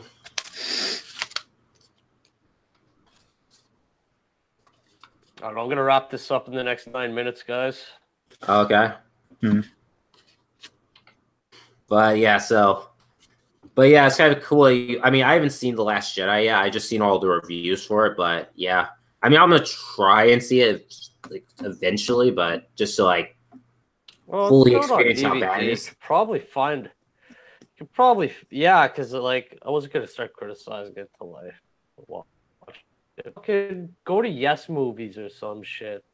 Okay. Well, I'd rather just watch it on a big screen rather than on my computer. That would be easier to sit through if it's bad. I just put it on and did the dishes and mopped the floors and shit last weekend over the long weekend. Okay. Really did it just sit there for 2.5 hours and attentively give it all my attention for fucking half a day. Yeah. What's happening? What do you mean what's happening? No, I said that wasn't happening. That wasn't happening. I was gonna just Okay. I wasn't just gonna waste 2.5 hours on Star Wars. Yeah. Well, it's like the same thing with Rogue One. Like Rogue One doesn't have like all the the political messages in it, but it's still very poorly written as a movie. Yeah, in my opinion. It was mediocre. The storyline was very simple, and even with the simple storyline, they had some very bad continuity issues with being consistent in the writing. It's almost like literally. But it had the advantage. It had the advantage of not ruining everything going forward. Yes, but the thing is that it's like in order to set up, it's like basically there's a lot of times in which in order to set up the climax of the film, like the important part, like the third act, they basically have to have characters do stuff that just seems illogical because they don't want to basically ruin the climax. You know what I mean?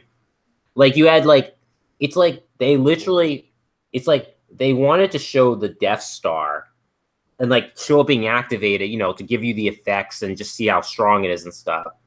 But then they wrote themselves into a corner because they had to have the Rebellion Council not believe the stories about there being a Death Star and that they have to go get the plans and stuff on this planet. So they basically had to contradict, basically make people seem irrational, logical because they didn't want to, they just didn't want to ruin the third act and stuff because they have to set up they want the third act to be executed this way, but leading up to the third act, they essentially, wrote themselves into a corner because they wanted to have, some really cool visual effects scenes. Not to mention, I know people like to joke about stormtroopers, but can we have a Star Wars movie where they don't all suck and stuff?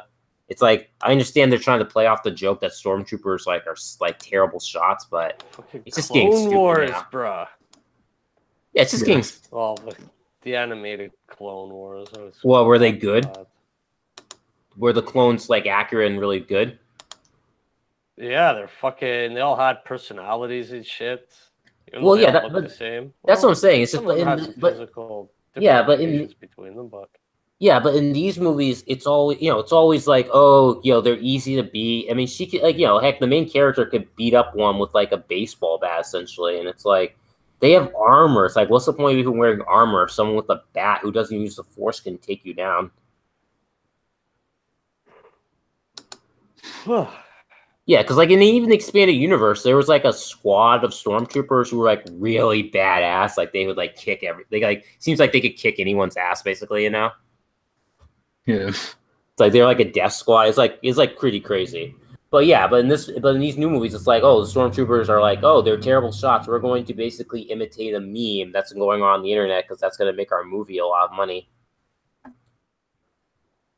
I just get the feeling like whoever is making Star Wars right now, it's like they just look at all the stormtrooper jokes that are made and they just don't care about making them like actually decent like villains. Yeah. Oh. And then the First Order, for some reason, has like an infinite amount of resources, despite being, nowhere near as big as the Empire, and they can constantly make these fucking super weapons. Like, how the hell did you do that? Can I just say that I really want, like, for once, I would want to see a Star Wars movie where one of the characters is I mean, yeah, there's Chewbacca, but like where one of the main characters is actually an alien, like a female Twi'lek protagonist or something like that, or You have to play a game.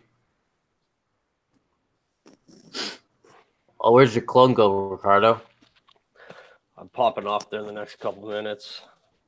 No. Yeah, I got shit to do. Okay. Believe it. Where's your dog? Let's see your dog one more time before you take off. Oh, where is he?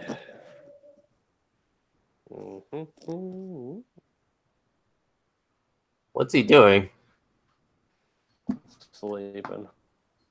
Oh, he's looking at you. Yeah, because I'm looking at him. Okay. That's like, most of the times, a lot of dogs can just ignore people when they're looking at them. Oh my God, it's a little attention whore. Well, what were you saying, Florence? I would kind of want a Star Wars movie where the protagonist of a movie was like an alien or something. I mean, there's Chewbacca, but I was thinking more like a female protagonist who's a Twi'lek or a male protagonist who's like, I don't know, like a Bothan? Yeah, like a Bothan or like any type, like one of the. I mean, that would be kind of cool because then it's like the animated shit. Let's see if you have a Twi'lek. Yeah, see if we have a Twi'lek, they have to have her ass hanging out a lot and stuff because that's why people watch it. Yeah, or at the very least, like because a lot of people kind of pointed out, and this is going to sound a little SJW, where it's kind of like it's pretty much like Princess Leia, where she's like a small brunette type of person, and then you have Padme, who's a brunette. You have Rey, who's a brunette. Jyn Erso's a brunette, and then friggin' the Solo movie also has a brunette. Like, Star Wars hates redheads because, like, Mara Jade, she in the expanded universe has red hair, but she's not in the movie. So, Star Wars hates redhead women. Oh man. Yeah, it's kind of weird though. Yeah, I don't know. Maybe they thought blondes are stupid or something, so they don't have the intelligence. Oh man, that's that blonde privilege. Yeah, or maybe like I don't know, some space, some space science or something dictates that in the galaxy they can't have like blondes or something like that. Got bred out. The blonde gene got bred out over the years.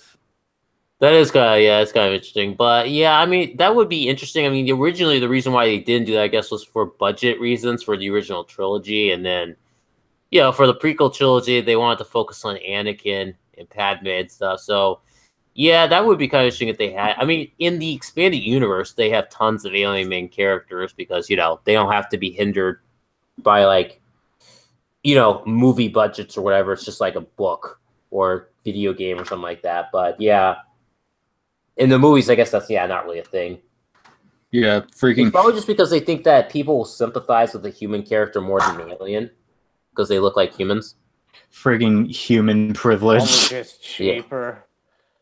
Well, Probably it's just easier to cheaper. do the costume effects, all that kind of crap. Well, yeah, it's cheaper, but I mean, some people like to say like, when humans, people can like sympathize with humans a bit more than something that's non-human to extent. So one of the reasons why like a lot of aliens or animals are given human-like characteristics when they're speaking and stuff, just because it makes people react to them better. I'll leave on this note. I like my dog more than you guys. Ha! Asshole. I'm just joking. I gotta go though. Okay, let's see you later. All right, next weekend, Yeah. guys. Take it easy. Next weekend I'm not sure what if I'll be able because I might be doing a stream with someone else because they're hosting and I'm not entirely sure like when it is. They just said Saturday, so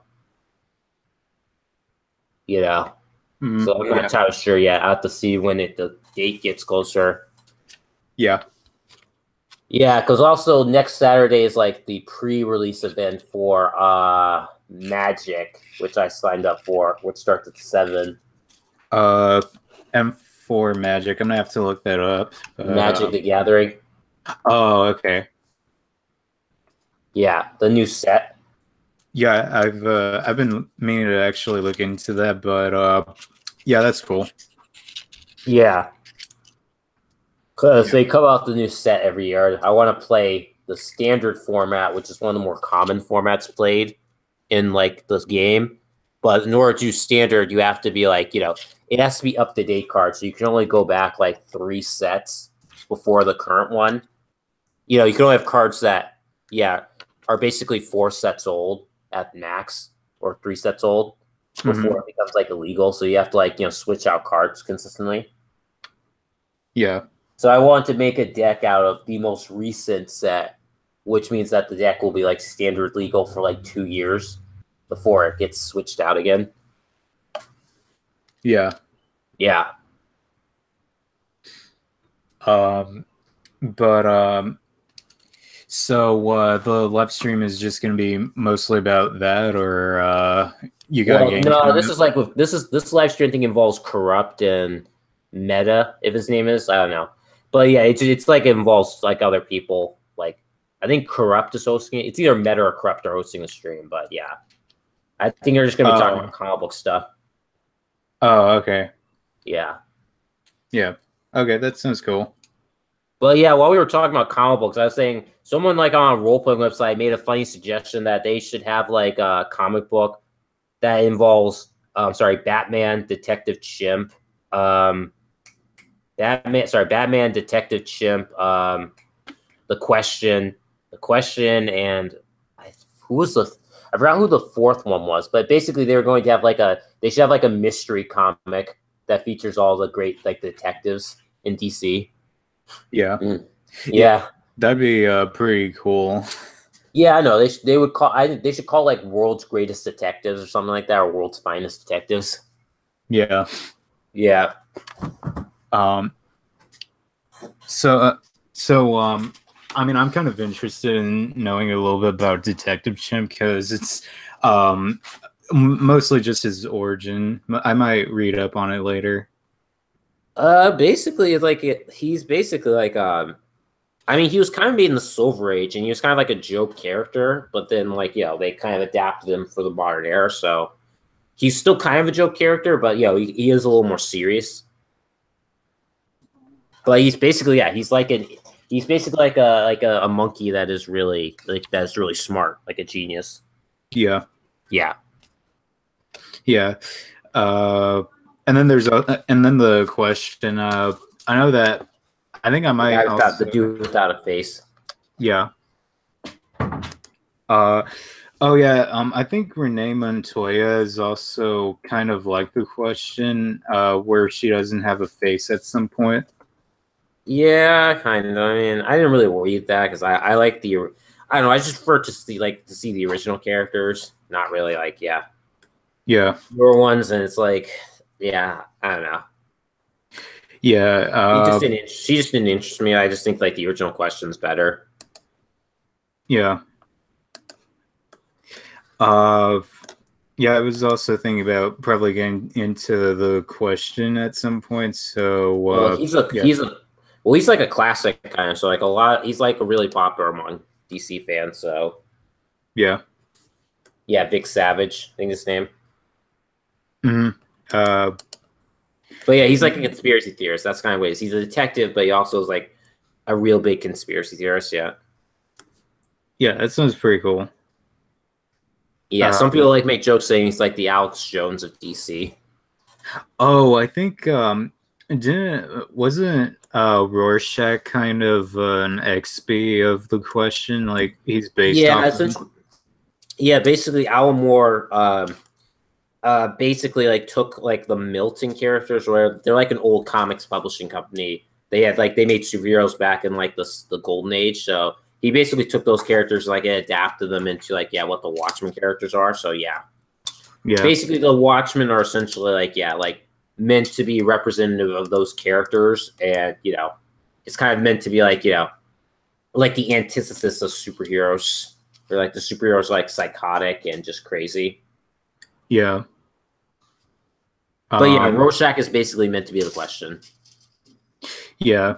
That sounds yeah, I think because I did actually try to get into the Watchmen, but I never really got to finish it. So hopefully, if I I've only watched can, the film because it's a very hard read, so I haven't read the book yet.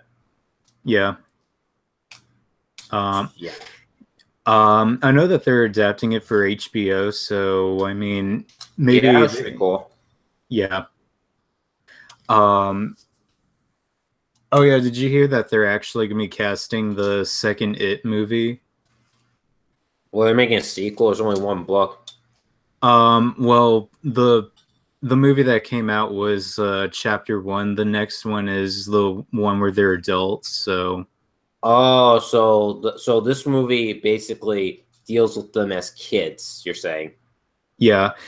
Apparently, Jessica Chastain is going to play Beverly Marsh as an adult in the next movie, and then, well, now the two actors who are going to play Richie and Bill.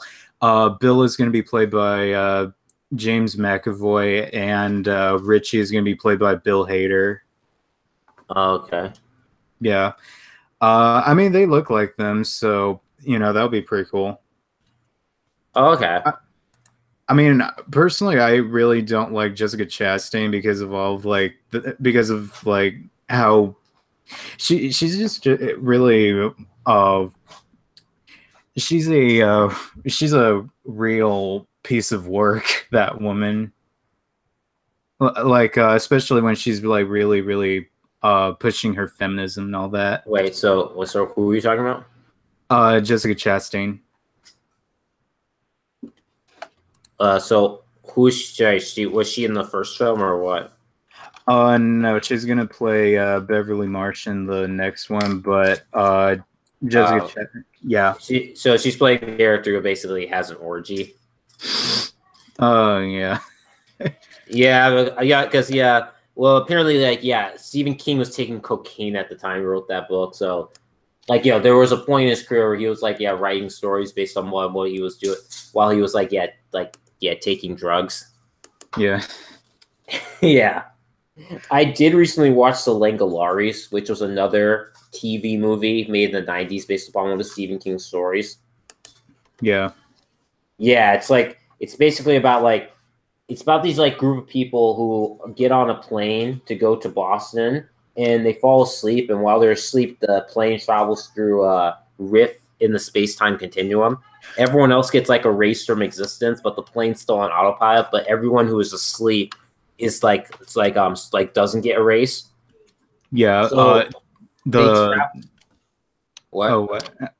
the Langoliers. The Langoliers? Is that okay, sorry, the Langoliers, yeah. Yeah. Oh, so you already saw the film? Yeah. Yeah, it's kind of interesting how they did like that new take on time travel where instead of being traveling to the past, you go into an empty world that time has left behind and is being like eaten up by by those creatures, the Langoliers. Uh Yeah, so I thought that was kind of cool. When they travel forward in time, they basically have to wait for time to catch up with them. Yeah. Yeah. Yeah, it was a pretty interesting movie. I just really don't like the design for the Langoliers, the things that just eat up the world. Like, personally, I think it would have been a little bit more interesting if it was like smoke or mist or something like that. But the like the designs for the monsters wasn't really. I mean, then again, like mist or fog or something, that wouldn't be like as interesting. But uh, I mean, the Langoliers themselves, I mean, they, uh, you know what I mean, well, right? Like, Yeah, I mean, I don't know. It's just like, I mean, they were kind of designed just to eat everything and just like teeth. That's how they were described as, basically. And it's like, I mean, I guess it kind of makes sense because, like, I mean, the whole thing was that they're eating what's left behind. So essentially, they're like garbage men, because they're basically taking what time is left behind, and eating and stuff. Yeah. yeah. Yeah. I feel like some of the most like controversial kind of decisions usually come from people from like directors and writers who just like take drugs or just like start drinking. Like Halloween 2, where John Carpenter, he made like Laurie and Michael brother and sister because he was like just like drinking a 6-pack of beer. Well, that's the reason. Yeah, yeah, he was like drunk when he wrote that scene. So when he wrote that into the script, so wow. yeah, Okay. But well, yeah, I mean the interesting about Langoliers was this, that like, yeah, like the writing is really good. It's just the effects. People didn't like the effects, but the writing itself was pretty good actually. yeah, I mean, the ending was kind of weird how, like, the girl dies and it's like when they get back to their own time, they're like, "Oh, I'm going to go enjoy life and then don't waste time and stuff." And they're all like happy and stuff. It's like, you just left a dead girl's body on a freaking plane. What are you doing? It's like, what are you doing and stuff? It's like, you need to contact the authorities and like, tell people what the fuck happened. It's like, people disappeared. yeah. It's like, yeah. I mean, I could see them actually adapting this short story into like an episode of some kind of like anthology series. Is there a dog in the background? Yeah, hold on.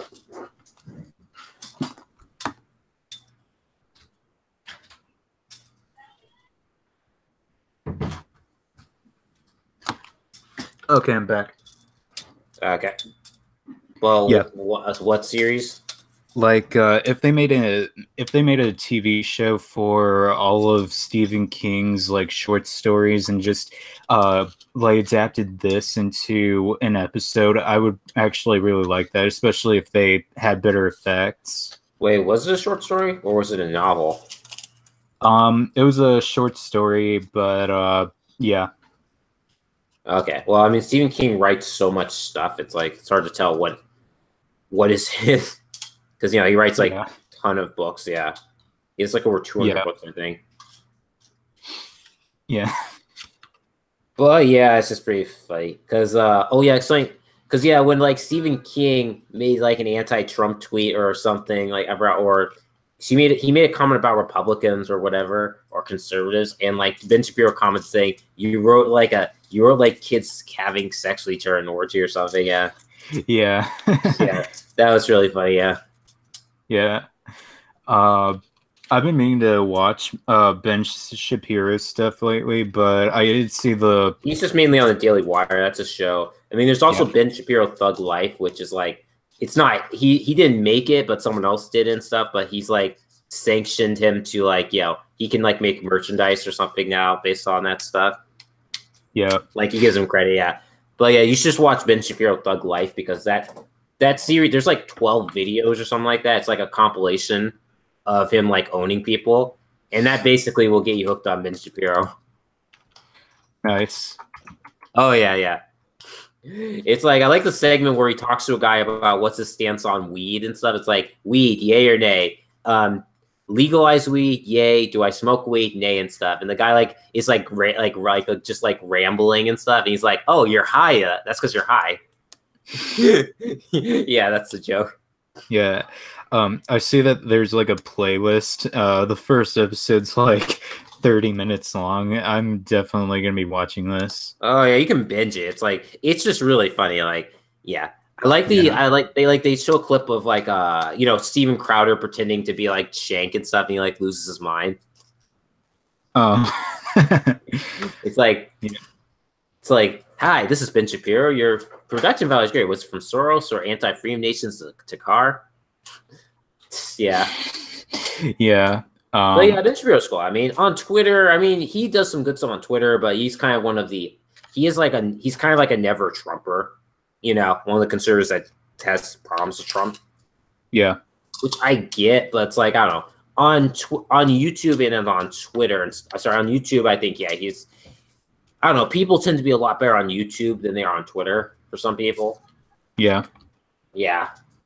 Mm-hmm. It's like, what's a good example? Like some people on Twitter are like a lot more angry compared to like their YouTube personalities.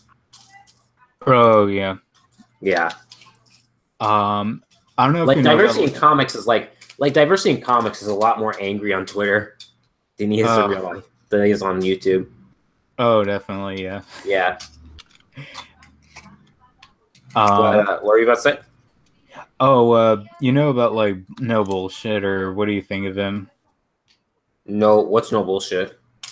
Oh, he's just another YouTube channel on. He has a Twitter, but I mean, I don't know if you've heard of him. It sounds familiar. I think I've seen his YouTube channel, but I don't know if I saw his anything else. I don't think I've seen anything from him, but I think I have heard of him. I think he does. Yeah, like he debunks all of the SJW stuff, right? Is he one of those anti-SJW channels, right? Yeah. What does he focus on? Pop culture or just politics in general? Pop culture mostly. Okay, maybe I have seen him. Yeah, maybe. Yeah. Oh yeah. I also was kind of wondering if you've ever seen Welcome to Night Vale. No, what is that? It's actually like a podcast. Well, it's kind of pretty much different from a lot of stuff on YouTube, where it's a podcast, but it's actually like of fictional characters in this fictional town who do this podcast, and this town called Night Vale is just like kind of like home to a lot of like really weird like Lovecraft stuff that goes on. Like I think you might like it. I mean, it's a little bit left leaning, but you won't really like notice it a lot. It's like so you're saying it's a radio play? Yeah, that's a radio play. Yeah. Okay, yeah, I get what you're saying. Yeah, because radio plays are pretty popular online now because people just like make scripts and then you can audition. Like you can basically audition for these things, basically just sending in like readings. Yeah, it's mostly just one guy who actually does like all of the episodes, and there's some music from. So he's kind of like Corpse Husband then. It's like welcome to the monkey house. Yeah. That was a creepy one, basically, where it's like, oh yeah, red rooms are where people watch murders and stuff on the deep web. Yeah. You guys like, oh shit, I have to hurry. I have to get out of here. I have to make a hole and get out and stuff. He's like, I've been waiting for you to make your move and stuff. Yeah, that was pretty creepy, but fortunately he was able to protect himself and escape. Yeah. Yeah, it's but the Night Vale, it's kind of actually pretty popular. It's even gonna get like an adaptation on it's gonna get a TV show on FX if you're kind of interested in that. So this podcast is not gonna be given a TV show? This podcast is gonna get a TV show based on it, yeah. Okay, that's cool. I'm surprised Angry Video Game Nerd never got his own show, because I feel like he would have been great if he got his own show, you know? Who? Angry Video Game Nerd, because he's like one of the very first YouTubers. Like, he's been on YouTube almost since the beginning, and, he did like all his, his Angry, you remember him, right? He does the video game reviews. Yeah. He's like James Rolfe. He curses a lot. Yeah. I Yeah, mean, he basically was like one of the first person to take advantage of the fact that on YouTube there's no censorship for cursing, so he would drop all the like F-bombs and stuff because on TV you can't do that on like basic cable. yeah. So I thought that was awesome. Yeah. Yeah. He was like the angry Nintendo nerd, then he became the angry video game nerd. So he then started doing all sorts of bad old games. Like he's on like episode 300 now or something. Like he's been around for a long time. Yeah, it's kind of cool. So yeah, like basically some people have grown up with him ever since he started. So it's like kind of cool. Yeah, I actually have seen some of his videos, like on some of his Power Ranger stuff. That was pretty cool. Yeah, you saw his Monster Madness stuff, right? Because he has like an entire series based on his Halloween special. Oh, where he yeah. spends the entire month of October talking about monster movies. Oh yeah, the kaiju movies. That was season 2. Season 1, he talks about all of the classic horror films. Then season 2 is kaiju. Then season 3 goes back to like the sequel. Like he goes back to like other horror films that were kind of popular, but not as popular as the main ones. And he talks about maybe different versions of a film or something like that. And then one season he focuses solely on sequels or like the entire series of horror stuff, like the entire Dracula series, the entire Frankenstein, like the entire Hammer film. So he does that one season, like one of the later Monster Madness seasons. Yeah. Yeah. Yeah. There's they took them down because of copyright, but someone actually re-uploaded them on YouTube. So I think there is like a playlist with the entire collection of Monster Madness videos. I think on YouTube. Yeah. Yeah. At least the last one I saw it was, but I'm not sure if it was taken down. But yeah, so I managed to see all of them. It's pretty good. Yeah. Yeah, I think I'll probably I haven't seen him in a long time, so I think I'm gonna probably at least start with the Monster Madness stuff first. Well, if you're talking about angry video game nerd, you should like check out his older stuff. Like his older stuff, I think a lot of people say his older stuff are more funny than some of his more recent stuff. I haven't really seen him recently, but yeah, his old stuff is really good. So it's good to start with the beginning. Yeah. Yeah. Because like back then his videos were 10-minute long because you couldn't like get more than 10 minutes of video. Like you had a limit. Yeah. On video length. Whereas today it's almost unlimited. Yeah. That'll be pretty convenient. Oh yeah, no, yeah. His like first 50 or was it? It's either his first 50 videos. They're basically all in like they're basically all just like 10 minutes long. Then he extends it to 15. Then it goes to 20. I think 20. Yeah, I think 15 was the next maximum length, and then it was 20, right? Yeah. Yeah. Okay. So basically, it's 10. Then it becomes 15. So he basically increases it as they're allowed to go on. Yeah. And like basically, like 30 minutes long, like an actual episode of television. Yeah. Yeah, I know some people say they prefer him in 10-minute. Like his 10-minute format was actually better compared to his longer format. Like they say, like his movie was okay, but it didn't have to be that long. Yeah. I then also I want to watch Rooster Teeth again because Rage Quit's pretty funny too. Oh yeah. There's actually some new Rooster Teeth stuff that's going to come out. I think there's Nomad of Nowhere. I actually have that in my tabs so that I can watch it later. But yeah, there's also like this new action show they're going to come out that the trailer showed up after the RWBY season 5 finale. I forgot what the name was, but it's like this kind of like a superhero type of TV show. It seems pretty interesting. It's not My Hero Academia. Unfortunately not. Okay, but it's a new superhero TV show. Well, not a web series, yeah. Oh, it's a web. So it's like an online. It's like an online TV show.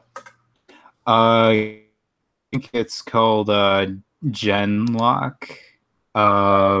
Yeah. It's. Oh, is it like It's you're saying it's like the web series RWBY, right? Where it's like 3D and it almost looks like a video game, but it's like a show. Oh yeah. This isn't how RWBY is. RWBY is like a 3D show. Yeah, Genlock is actually it's not a superhero show. It's actually a mecha series. My Oh, bad. okay. Yeah, Oh, yeah. Yeah, I don't watch mecha. I'm not really into mecha anime. I've been meaning to get into it, but I mean, there's not like a It lot. all looks the same to me, so it just doesn't really interest me. Yeah, I don't know. It's like anime, sci-fi anime is okay. I mean, I think Dragon Ball Z is really the only sci-fi anime that's ever really looked interesting to me. Mostly, yeah. I feel like anime has always been cooler when it's fantasy. Like I prefer fantasy, yeah, like style animes over the sci-fis. I mean, I know a yeah, lot of people like sci-fi, but it's like, yeah, DBZ. That's like the only sci-fi anime I've ever been interested in watching. yeah. I know there's Um, Gintama. Gintama is pretty funny too, and that's like a sci-fi, but it's like a comedy. yeah. I think I had a friend who I don't know if it was Gintama or Toriko, but it was either one of those he'd seen. Gintama's the guy with like the white or silver hair, and he has like a giant dog. It's like an alien dog. Oh yeah, Yeah, that's Gintama. He's like a yeah. samurai. Yeah, that seems pretty cool.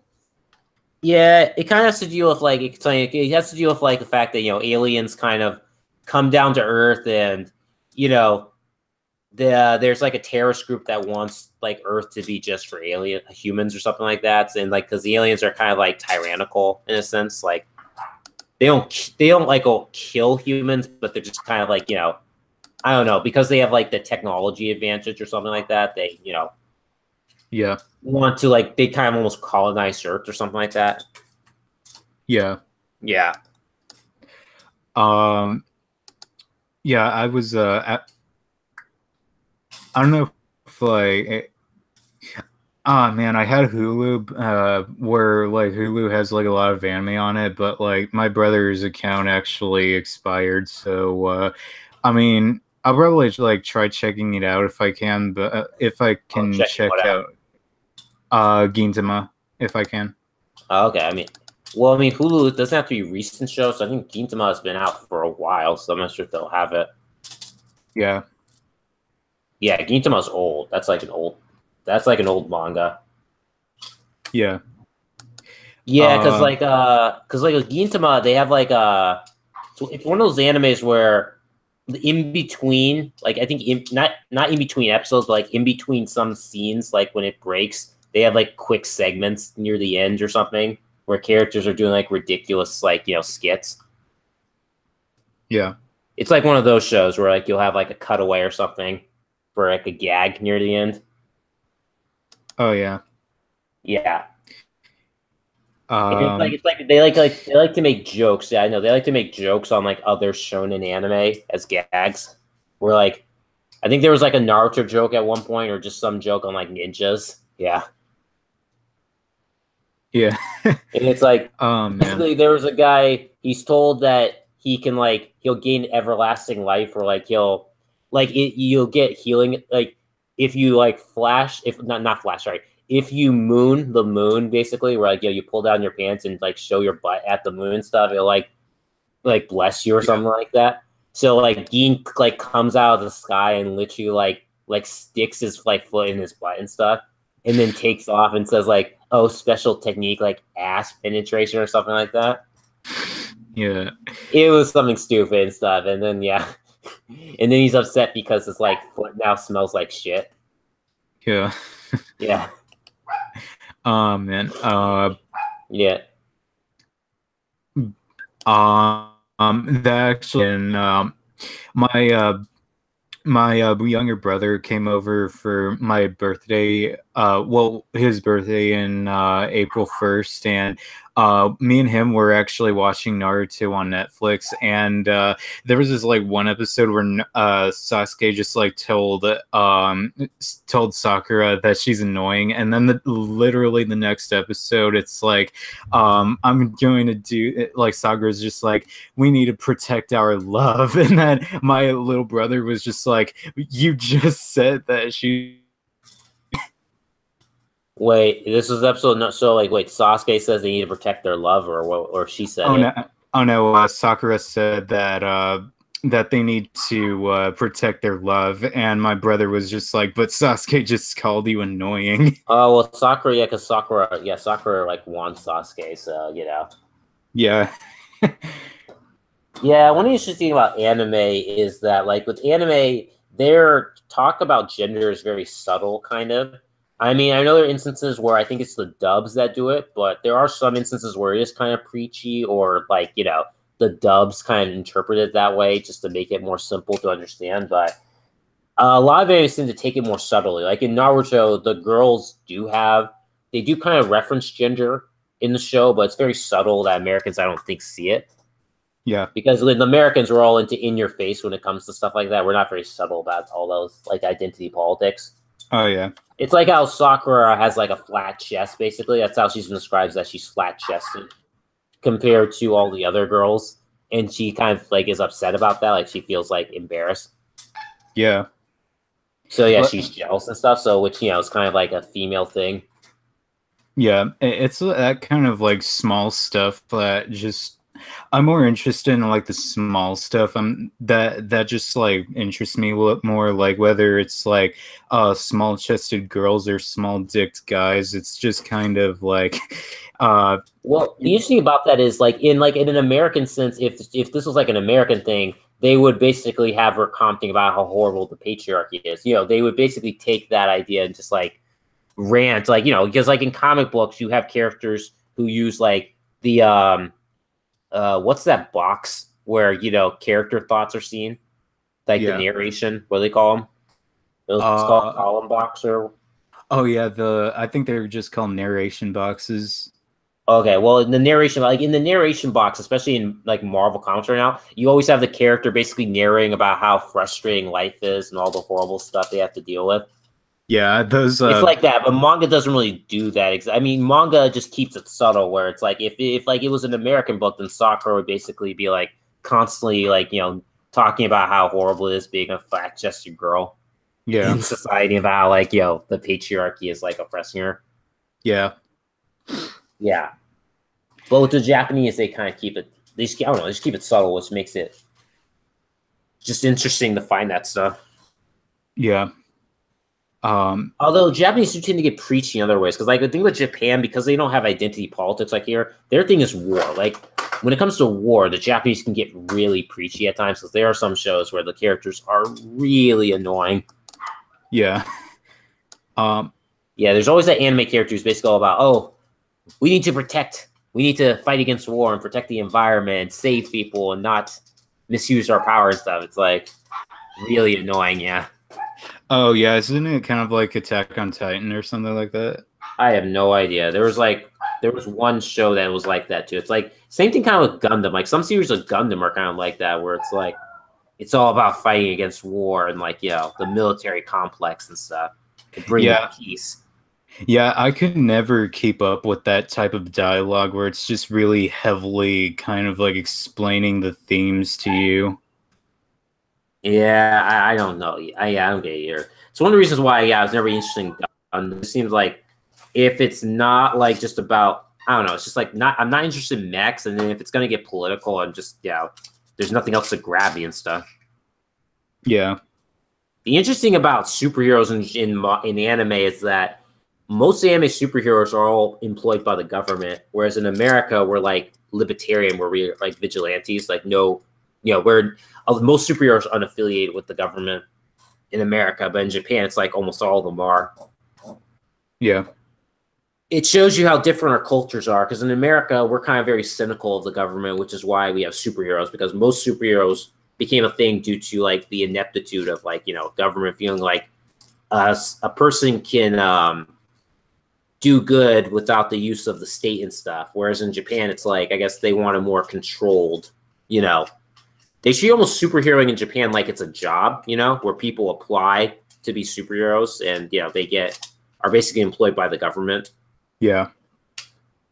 So that's always kind of interesting. Whereas in America, it's kind of like a hobby, people are superheroes to like, they're like, it's like self-employment basically. Yeah. I actually, it's kind of like when superheroes kind of like work with the police rather than like going against them. basically Japanese superheroes are very much like Silver Age, like Batman, Superman, who basically worked alongside the public officials. Yeah. Yeah. It's kind of like that.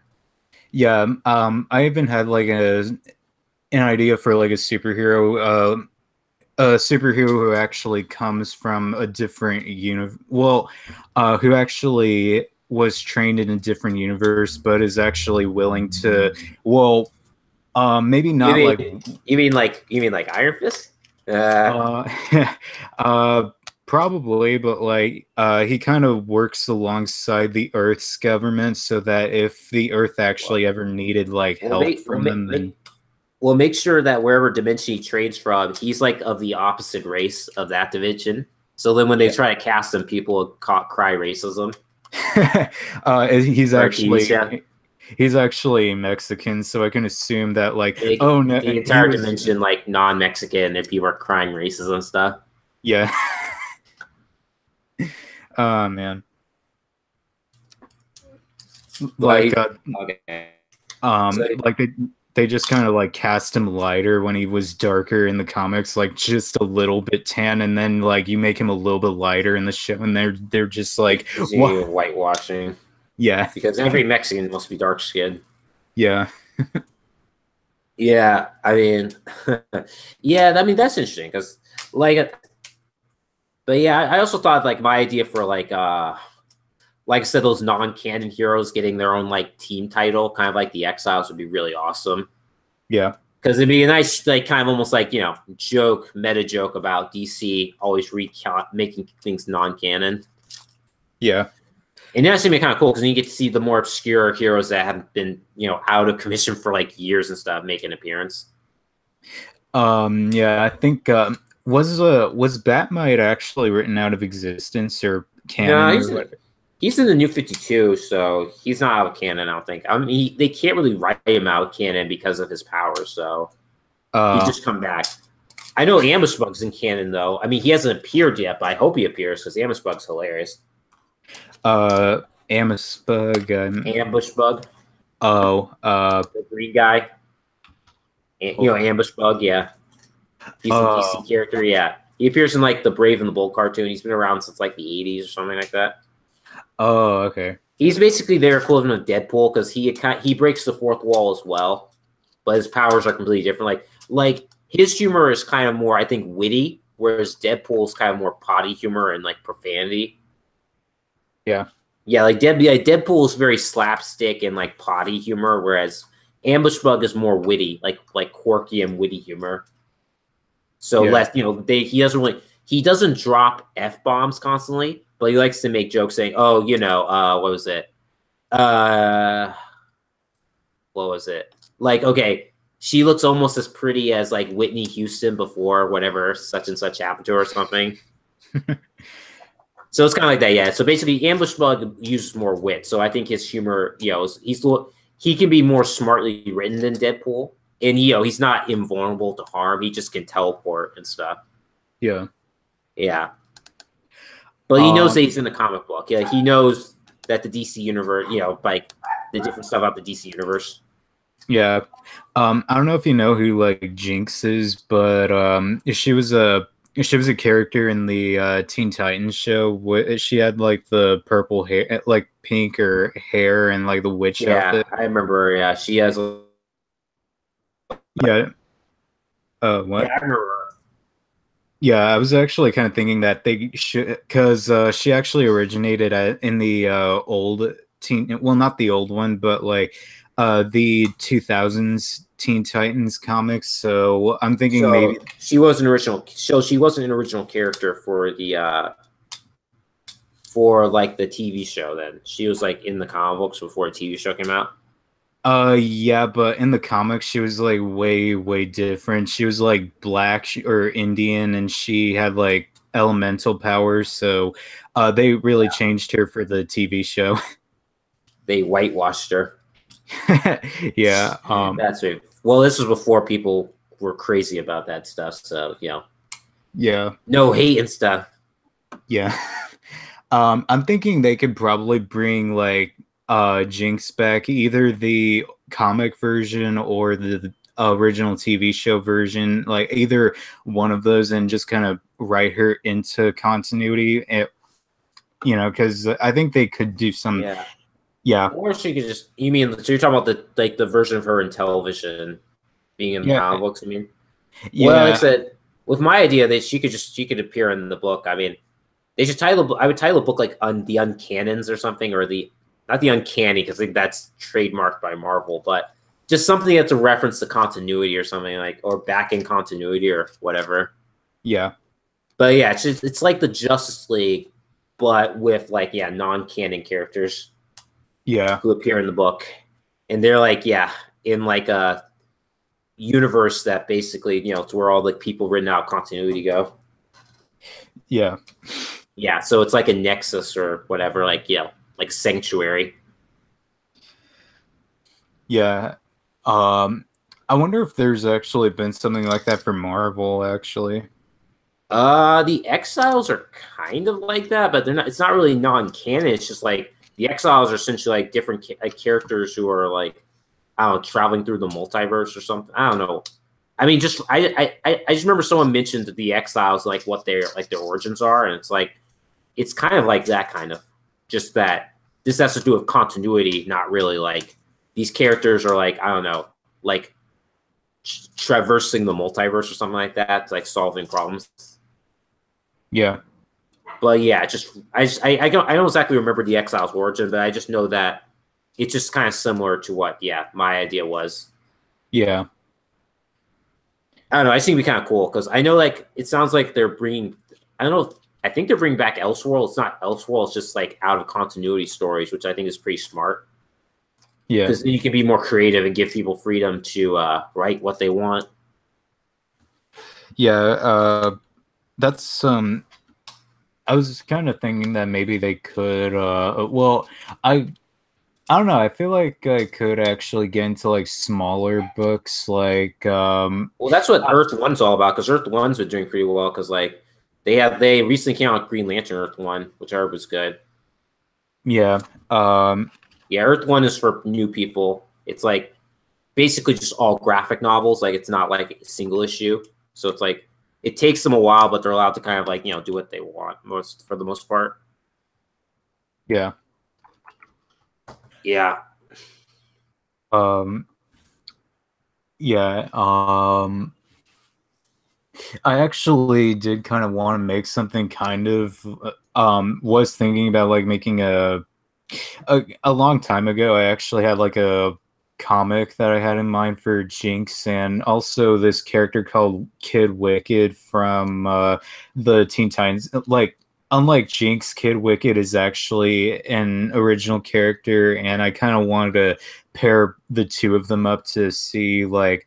Does he have green skin like the Wicked Witch of the West? No, Kid Wicked is actually more just like Batman. Well, not like Batman, but more like he kind of looks sort of like an owl character. Like I can screenshot what he looks like if you don't mind. Oh, sure. Oh, okay. Let me see.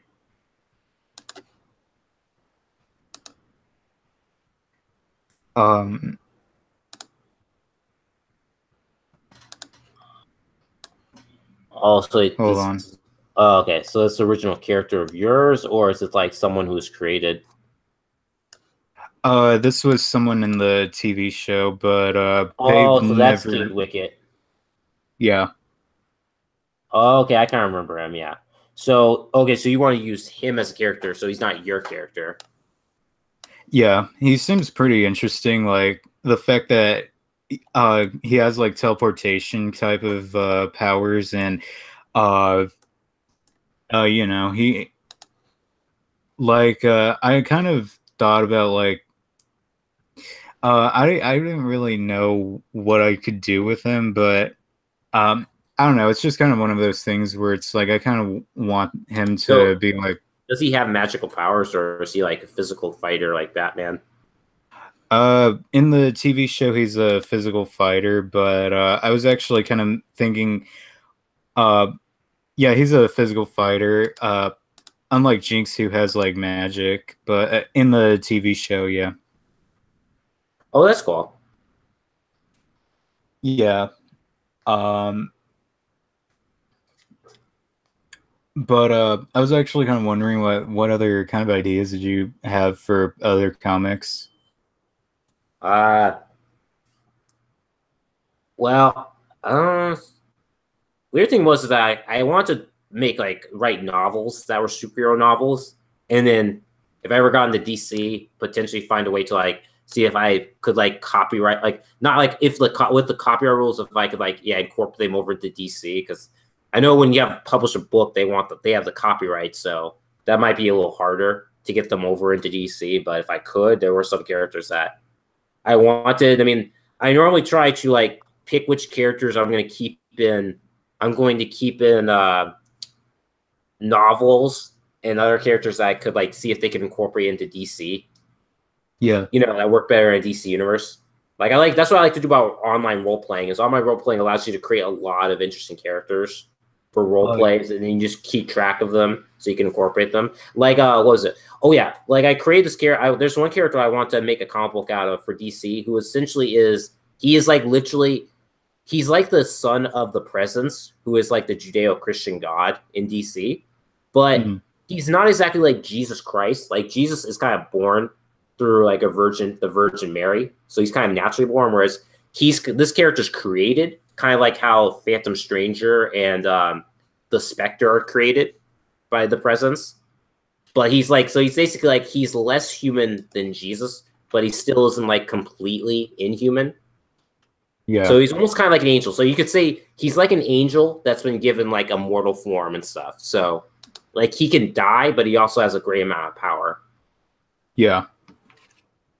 Yeah, like he basically has 3 sets of powers. Like he has destruction, creation, and like alteration, basically. Like basically one's like his destruction ability is allowing him to basically destroy things. Like he can like shoot like holy lightning or something like that. And then alteration allows him to like move stuff. Like he can move stuff with his mind. And then he also can heal people, which makes sense if you're like the son of a god. Like you're like a creation of God. Yeah. And he also has ocular abilities where like basically he has a different ability in each eye. Like his left eye allows him to see like all supernatural things, and his right eye allows him to see people's emotions, basically. So like with his left eye, he can see all magical things, like anything supernatural, like demonic, magical, he can see it. And in his right eye, like he can like see like people's emotions, so he can like almost like tell what people are feeling. Yeah. So kind of think of it almost like Naruto, because ever since I watched Naruto, I always like the idea of people having ocular abilities and stuff. So it's like that, but you can only have one ability activate at a time. And I think I want to add the effect that he has to like close one eye to use the ability in another eye and stuff. Yeah. Yeah. Yeah, that seems pretty cool. I And was then actually pretty, oh, what? Oh, nothing. Oh no, you continue. What are you gonna say? I was actually just gonna ask, like, like, how's he, like, he just kind of like walks or gets by just like with only like one eye open, or like he can If he's using the ability, like when he's not using any abilities, his eyes, he can have both eyes open. It's just like, I just thought it would probably be better as a way of adding weaknesses. If like he wants to use one, the other has to be shut off. So, yeah. Which again could hurt his depth perception. You could like get sneak attacked and stuff. Yeah. Yeah, it's the same thing with telekinesis. Like a telekinesis is a powerful ability, but if someone moves faster and someone can think, then it's like you're gonna get speed blitz and stuff. So like a speedster can like knock someone out with telekinesis. Yeah. Yeah, because your because your telekinesis can only be as fast as you can think and stuff. Yeah, that seems pretty interesting. Yeah, I know a lot of comics tend to ignore that fact, especially if someone's moving at supersonic speed, but that's kind of true. Unless their reaction times are like increased, like to a much higher level, it's like, yeah. Some comics tend to ignore that for like the purpose of storylines. Yeah. Yeah. Also, like, this appeared in my Nano Wymo story, but I also created like Demi Titan characters because I thought It'd be kind of cool because I know they have demigod superheroes, but like I always like the idea of making demi-titans, which are the children of titans, like Kronos, like Kronos, Rhea, like Hyperion, those titans. Yeah. You know, like the elder gods. They were like they were like the gods before the Olympians took over. Yeah. Yeah, so basically they have they have their own half-blood children and stuff, and it's pretty cool. Like one character is like is the son of what's his name? I forget his name, but he's like the Titan of Mortality. So essentially, like basically his powers are like manipulating life and death, like life and death energy. So basically, like his how he attacks people is that he doesn't have to like punch you hard. He can literally just like you've seen Naruto, right? Of just the first few episodes of the first season. You know Neji Hyuga, the Hyuga clan with like the Byakugan. Those like they're like the ones who basically use gentle fists. Hold on. Not really. No. No, you didn't hear about the gentle fists, like fighting style that appears like in like it basically appears in the Chunin exam arc. Oh yeah, that guy. Wait, did you see the Chunin exams? Because that's like that's definitely one of the best arcs in Naruto. Neji Hyuga. Yeah, I've seen him in the show. Well, you have Netflix, right? Because it's all on Netflix, like the first like part one. Yeah, I've seen the some episodes. You have seen the Chunin exams? Well, I've seen like a few parts of it. Yeah. You should watch all of it because it's all on Netflix. So yeah, that's definitely the best part. That was definitely the best part. That was the best arc in part one, in my opinion, was the Chunin exams. Yeah. But yeah, so basically, Gentle Fist is basically they use their Byakugan, which is an ocular ability to see the chakra points in people's bodies, and they attack them to sever off the chakra flow. And by attacking them, they're also attacking vital organs, which can seriously damage someone internally. Yeah. So basically, what my character does is he manipulates. Was it like let's say like he shoves against someone, like puts his hands on someone. He can basically use life and death energy to, in a sense, assault that person's life force. So while you don't take any physical damage, he basically affected your life force, which is very painful and could potentially kill someone. Yeah. So it's like that. So basically, he can kill people without even making it bloody. So he basically is able to incapacitate villains without even really hurting them. He just assaults their life force, which can be dangerous, Oh. Yeah. Yeah, that sounds good. Yeah. Like he has a weapon, which is like a life force sword, like a sword, basically, which essentially its blade is it's almost like a lightsaber kind of, like its blade glows. But the thing is that when it slashes someone, it goes right through them and it doesn't cut them, but it is attacking their life force. So there's no blood or anything like that. It just is basically like directly attacking your life force and stuff. Yeah. Yeah. So basically, like it like sucks the life. Like it's like slowly sucking the life out of someone when he cuts them. So say if you was to cut like your arm and stuff, basically parts of your arm, the life force in your arm would start to would shut down. So like you could lose you could basically lose control lose control of your arm, basically, where like your arm basically has gone limp and stuff because the life force has been cut. Yeah. But the thing is, he has to use his own life force to manipulate other life forces, so he also can hurt himself if he's not careful.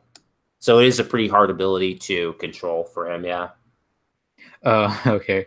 Yeah, like he can also he doesn't even really have to touch someone. Like he can use more of his life force to basically extend the effect. So like he could basically since shove his hand out and attack someone's life force from in a distance of 20 or 30 feet or something like that. Yeah. Yeah, so that's basically one of his abilities. And his second ability is where he doesn't heal people, but he can prevent people from dying. So think of it like it's if someone basically gets stabbed in the heart and is basically bleeding out and dying, he can touch them and essentially keep their life force from flowing out of their body. So essentially he's almost keeping them what's that machine that's used to keep people alive? Is it called an IV? IV? No, what's it called? Defibrillator. Not defibrillator. It's the term they call pulling the plug. They're on what is it called? But you know the term, right? Pulling the plug. We're gonna pull the plug, so they're gonna die. Yeah. Life. What's it called? It's called life something. Not life expectancy. I don't remember what it's called. But anyway, Yeah. it's like that where like someone gets put on that machine that keeps someone alive. So basically, he's keeping their life force from flowing from their body. They're still wounded, but they're like he basically slows down the effect of them dying and stuff. So he keeps their life force flowing until they can get healed by a different source. Yeah. So it's basically that. So basically, essentially, he's not a healer, but he basically can keep people from dying. So he keeps them, the effects. He slows down the effect. Yeah. So he keeps them from dying long enough to be able to like heal their bodies. If someone heals them, but it also taxes his body too. So if he does it for too long, he could pass out and then they'll die and stuff. Basically, yeah. Oh, okay. Yeah. Yeah. So yeah. So essentially, it's like he's basically manipulating his life force energy to manipulate other people's life force energy.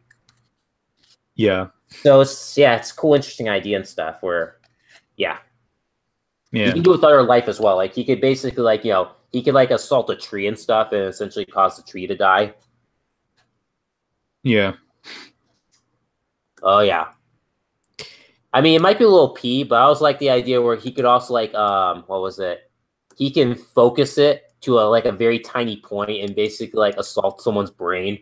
Like he could basically kill off a part of the brain and like kill them immediately if he wanted to or something like that. I mean, this would be when he gets really powerful, like when he reaches his full potential. He could do that, Uh-huh. And like also like this also could be weird too. Where I also thought of an idea where like it's like he could also like wipe people's memories because he literally like instance focuses power to assault a part of like the memory cortex, where he could basically like take out parts of people's memories by just like killing that part of the brain where it doesn't come back. Yeah. Yeah. Yeah, it's pretty weird power, but I basically made them. I created them for like a role play I was a part of, so I kept a hold of their character sheets, and then I have one girl. She basically is the son. She's the daughter of the Titan of Constellations, and her power is she basically creates these orbs of cosmic energy that basically she creates 3 of them, and she can split them off into basically like dozens of little orbs, and they basically hit with blunt force, and they can also like she can also teleport through them. So it's kind of like almost like like a wormhole where like she enters one orb and then comes out the other orb. So she like has one orb like 100 feet away and another orb next to her. She can go through that orb and teleport to that one like in a distance. Yeah. And she kind of teleports kind of like it would like kind of like a wormhole where you see like there's a little bit of distortion. They kind of like I don't know, like you know what I mean? Like, like how when there's like a wormhole, people kind of like do that like thing where like they kind of get sucked in and it looks like they're like swirling around. Yeah. Yeah, kind of like that. So it's like that basically. Yeah. But yeah, the orbs are kind of like volleyball size. She can only create 3 of them, and she can have one of them. She can use one. She can have one of them form into like a staff, which she can use for like physical attacks. Like she calls it a cosmic staff. Yeah. Oh yeah. Oh, so, yeah, she was fun to write about. And then she also like her costume is basically kind of like that chakra cloak from Naruto. I'm not sure if you've seen those pictures where Naruto masters like his 9 tails ability. I don't think I've seen that. Let's might be able to look. Let's see it.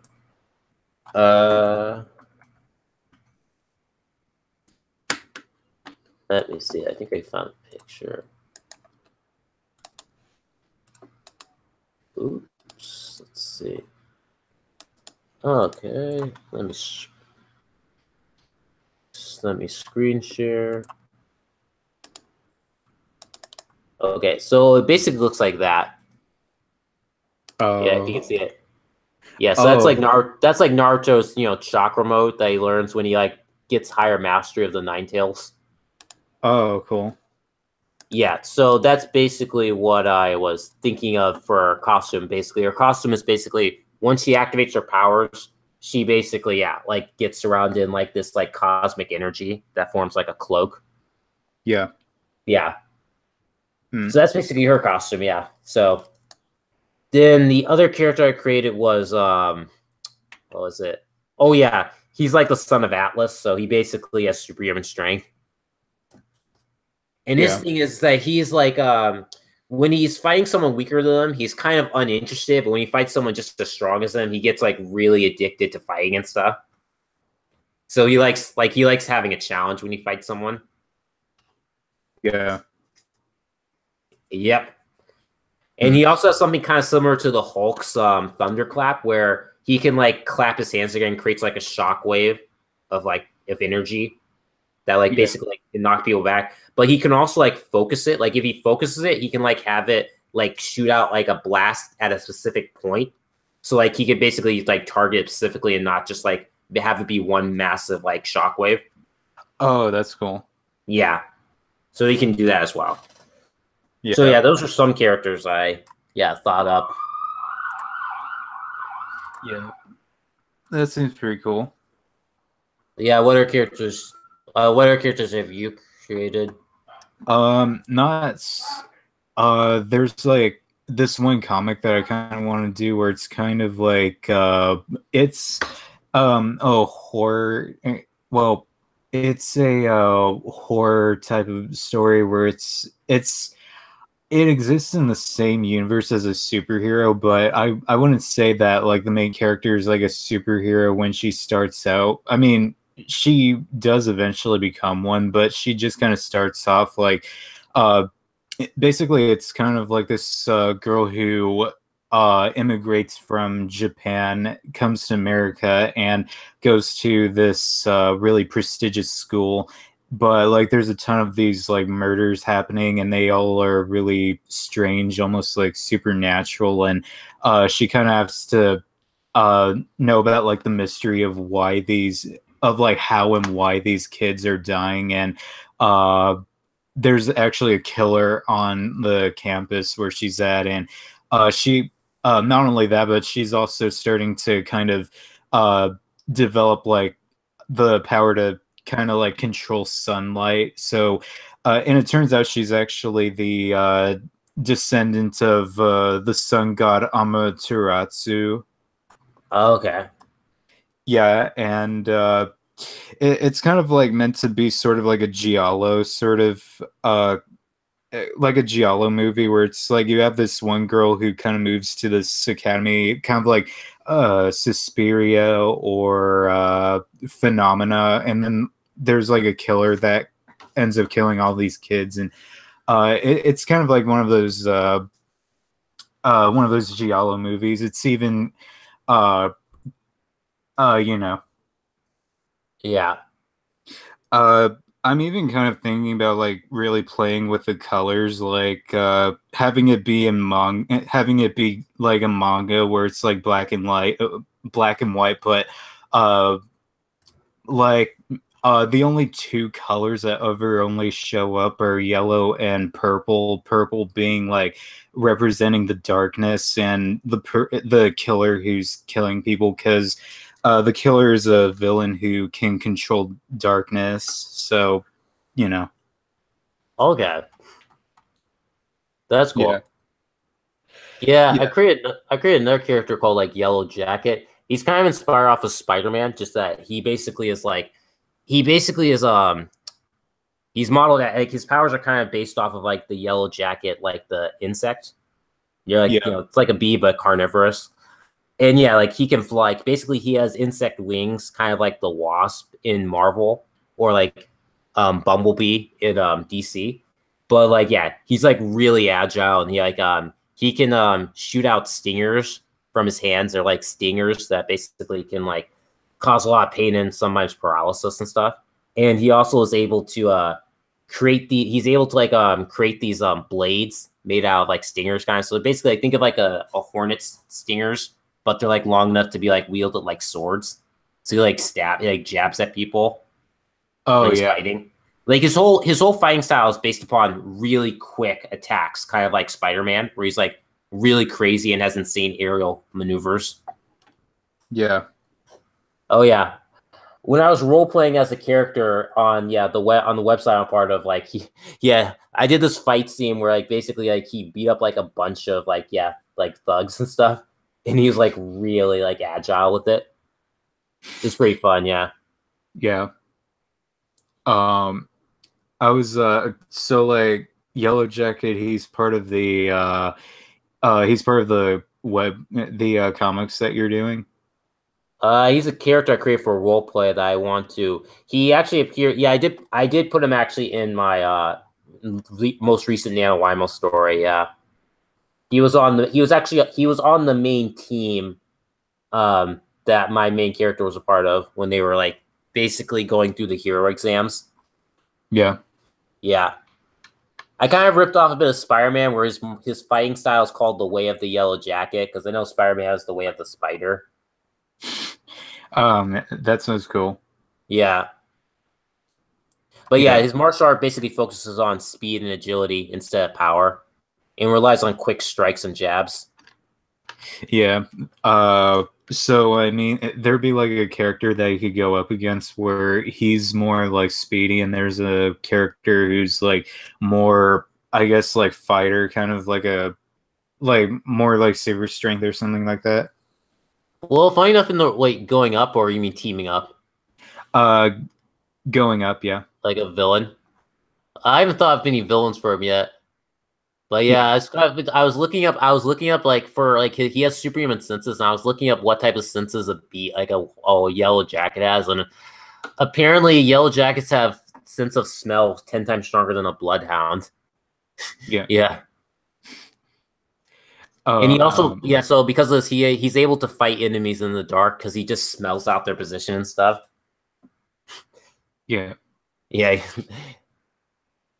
And apparently, he also has his eyesight is like 360 degrees of vision, so he can't like be snuck up on. Yeah, he has like basically it's like he almost has like a second pair of eyes, kind of.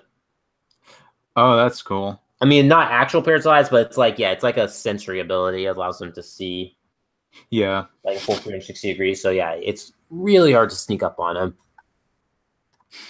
Yeah. Oh yeah. Let's see. Then what other character?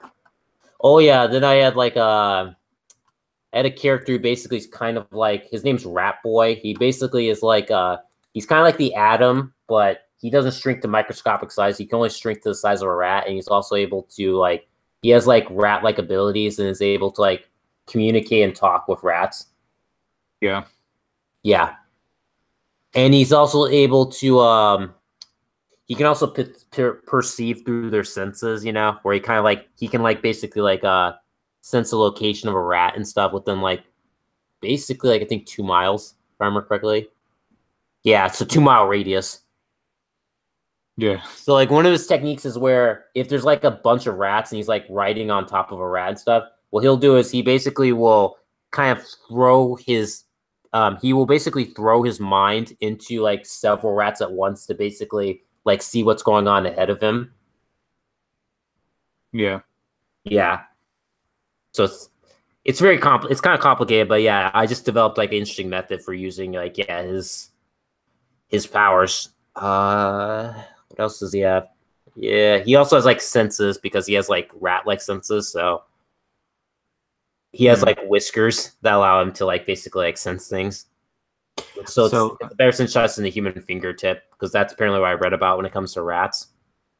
So the whiskers are it's sort of like a mustache for him, or well, it's for a sense of touch, because apparently whiskers are much more sensitive than human touch. So yeah, there's that, and apparently rats apparently can hear ultrasound, so he can hear things that humans can't, at high pitched frequencies. Oh, yeah. Oh yeah, rat poison's like kryptonite to him, so rat poison is very dangerous to him. Oh, nice. Yeah. Oh yeah, then I created kind of a joke character. His name's Mr. Clutch, and his whole deal is that his superpowers is enhanced reflexes, so his reflexes are stronger, but he basically drives around a car. So think of Speed Racer, but set in the DC universe. And basically his gadget is his car. So he has a very high-tech car that allows him to fight crime and stuff. Yeah. Yeah. And aside from that, like aside from the car, he has like he basically just has a gun. Or like he has like a laser gun, basically. Yeah. Yeah. So oh, never mind. I had a question, but it's gone now. Okay. Well, yeah. What's funny about him is that what was it? So basically, he's a hero, but he also is employed by corporations. So basically, he's like a hero with a brand. It's really funny. So it's like whenever he saves people's lives, he basically will give them a lecture on how they should get insurance from Wayne Industry and stuff. Like Lex Insurance, like, hey, Lex Insurance and stuff.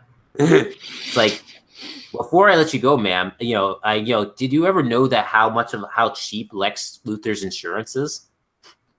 So it's kind of like that. So basically, he saves people and also like kind of tries to like pitch like corp company products to them.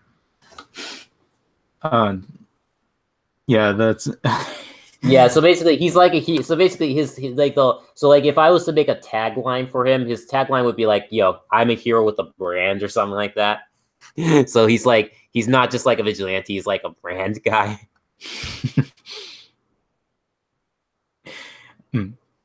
Yeah. Yeah, yeah, I'm just looking at the list. Yeah, what were you about to say? There's a list you're looking through.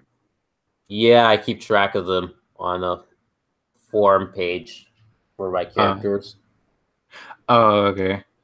Oh yeah, I also want to do a martial arts hero because I know DC has a few, but they're kind of not really. I mean, I think the only Karate Kid is like the closest thing to Shang-Chi they got because like Marvel is Shang-Chi, like the Deadly Fist of Kung Fu.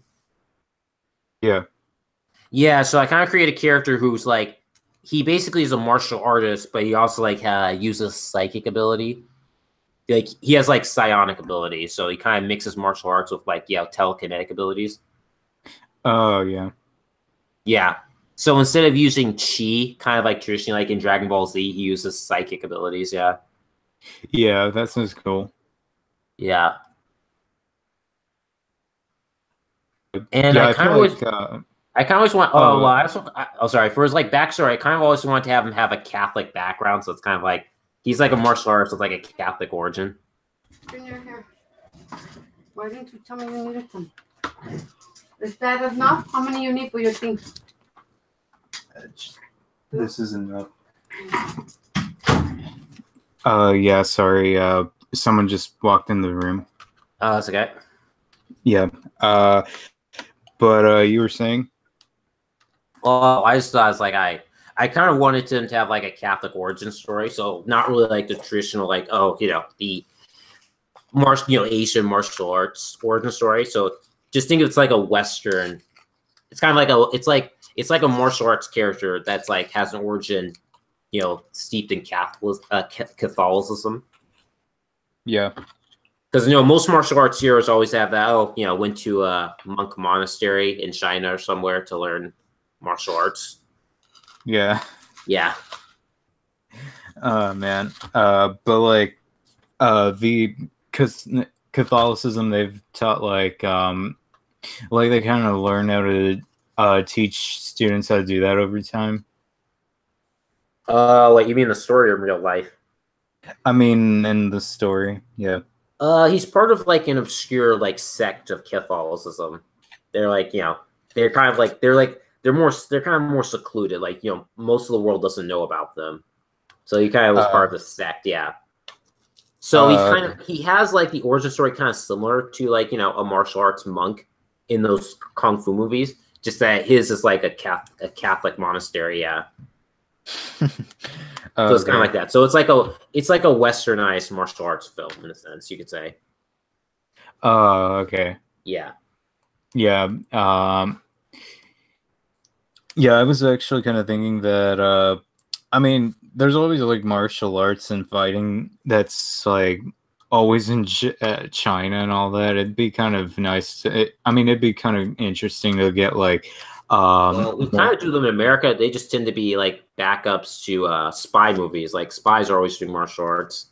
Yeah. Yeah, it's our espionage films. Not really a direct martial arts film like in China, but yeah. Yeah. Yeah, but yeah, that's cool. So I always thought that would be kind of cool. And I haven't written the character down, but I also like, I don't know. I really want to do like, I mean, it probably, I don't know if it could be said in the modern day, but I also like a comic book featuring a knight would be kind of cool too. Because you always have all these comic books of characters who wield like samurai swords, like katanas and all that stuff. But I thought, well, it'd be kind of cool to have characters who wield like long swords, like European swords more. Because a lot of people think long swords are too heavy to wield effectively, but they're actually about this. They basically weigh the same as like as a katana. Yeah, there's like almost no weight difference between the two. Oh yeah, that'd be pretty interesting. Like there is some fighting, so like European fencing, longsword fencing is a thing. Like they have they were practicing longsword fencing like in the Middle Ages, so there are techniques to doing and stuff. Yeah. Yeah, it's like the German style of longsword fencing. That's like the main one that had like books written about it. All the others, there are a couple other books, but the German style fencing is the one that's been like they wrote extensively about, so it was maintained throughout the history. Yeah. The other stuff wasn't written down. Yeah, I was actually kind of wondering, have you ever seen a fencing match before? Like fencing. You mean like the normal fencing match, like using like the rapier style fencing? Yeah. A bit. I mean, mostly just in movies, which is like a movie entertainment, but not really actual fencing matches. But I tried fencing though when I was younger. Oh, cool. Yeah. Yeah. I mean, you got to just stay there for long, or you kind of just like less than a year, kind of. But it was just kind of like like fencing's all about very quick moves and trying to be precise. Yeah. Yeah. Yeah. I personally kind of always wanted to get into like martial arts when I was a kid, but my grandmother wouldn't really let me. Like, I think she'd think that'd be like way too dangerous for me. Like, yeah. Oh, she thought, do you get hurt? Yeah, probably. Oh, so you live with your grandma? My grandparents, yeah. Okay. I still do. What about your parents? My mom's currently in she's currently somewhere else, but she's working. She actually just came for me and my brother's birthdays this in March 31st and April 1st. So so what about your dad? Never knew him. He kind of left before I think my mom could even tell him that she was pregnant. I'm not really sure about the whole story though. So he kind of took off. Yeah. It's cool though. Yeah. Okay. Yeah, I mean, well, yeah, it's just I create. I mean, like I said, I come up with a lot of character ideas for comic books. It's just the most toughest part is just having to write out their origin stories and just Yeah. Right. That's like the toughest part. But I get an idea. I get an idea of like who they are, what their powers are. Like, because I like to base I always make a character based upon a concept that pops into my head, and then I just start thinking of the character and how their powers were. The hardest part is also describe the costume in text format, because that can be a little annoying. Oh yeah. Yeah, because you have to describe what the fabric is, the colorations and stuff, where the colors are.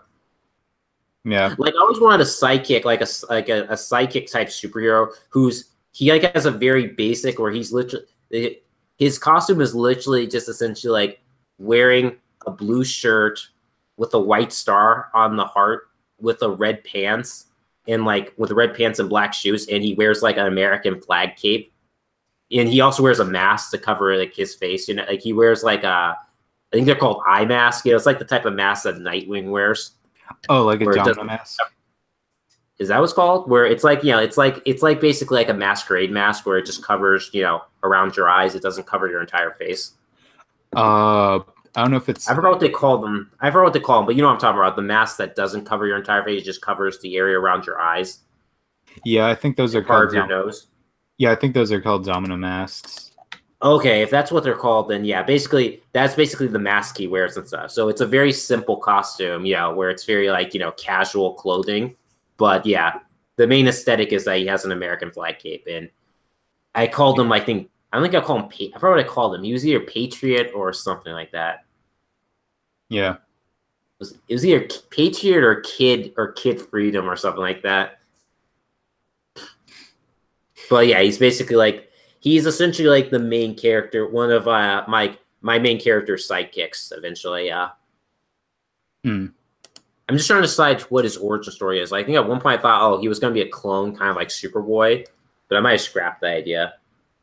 I have to, I have to reread his like origin story if I ever written it down. Yeah. Oh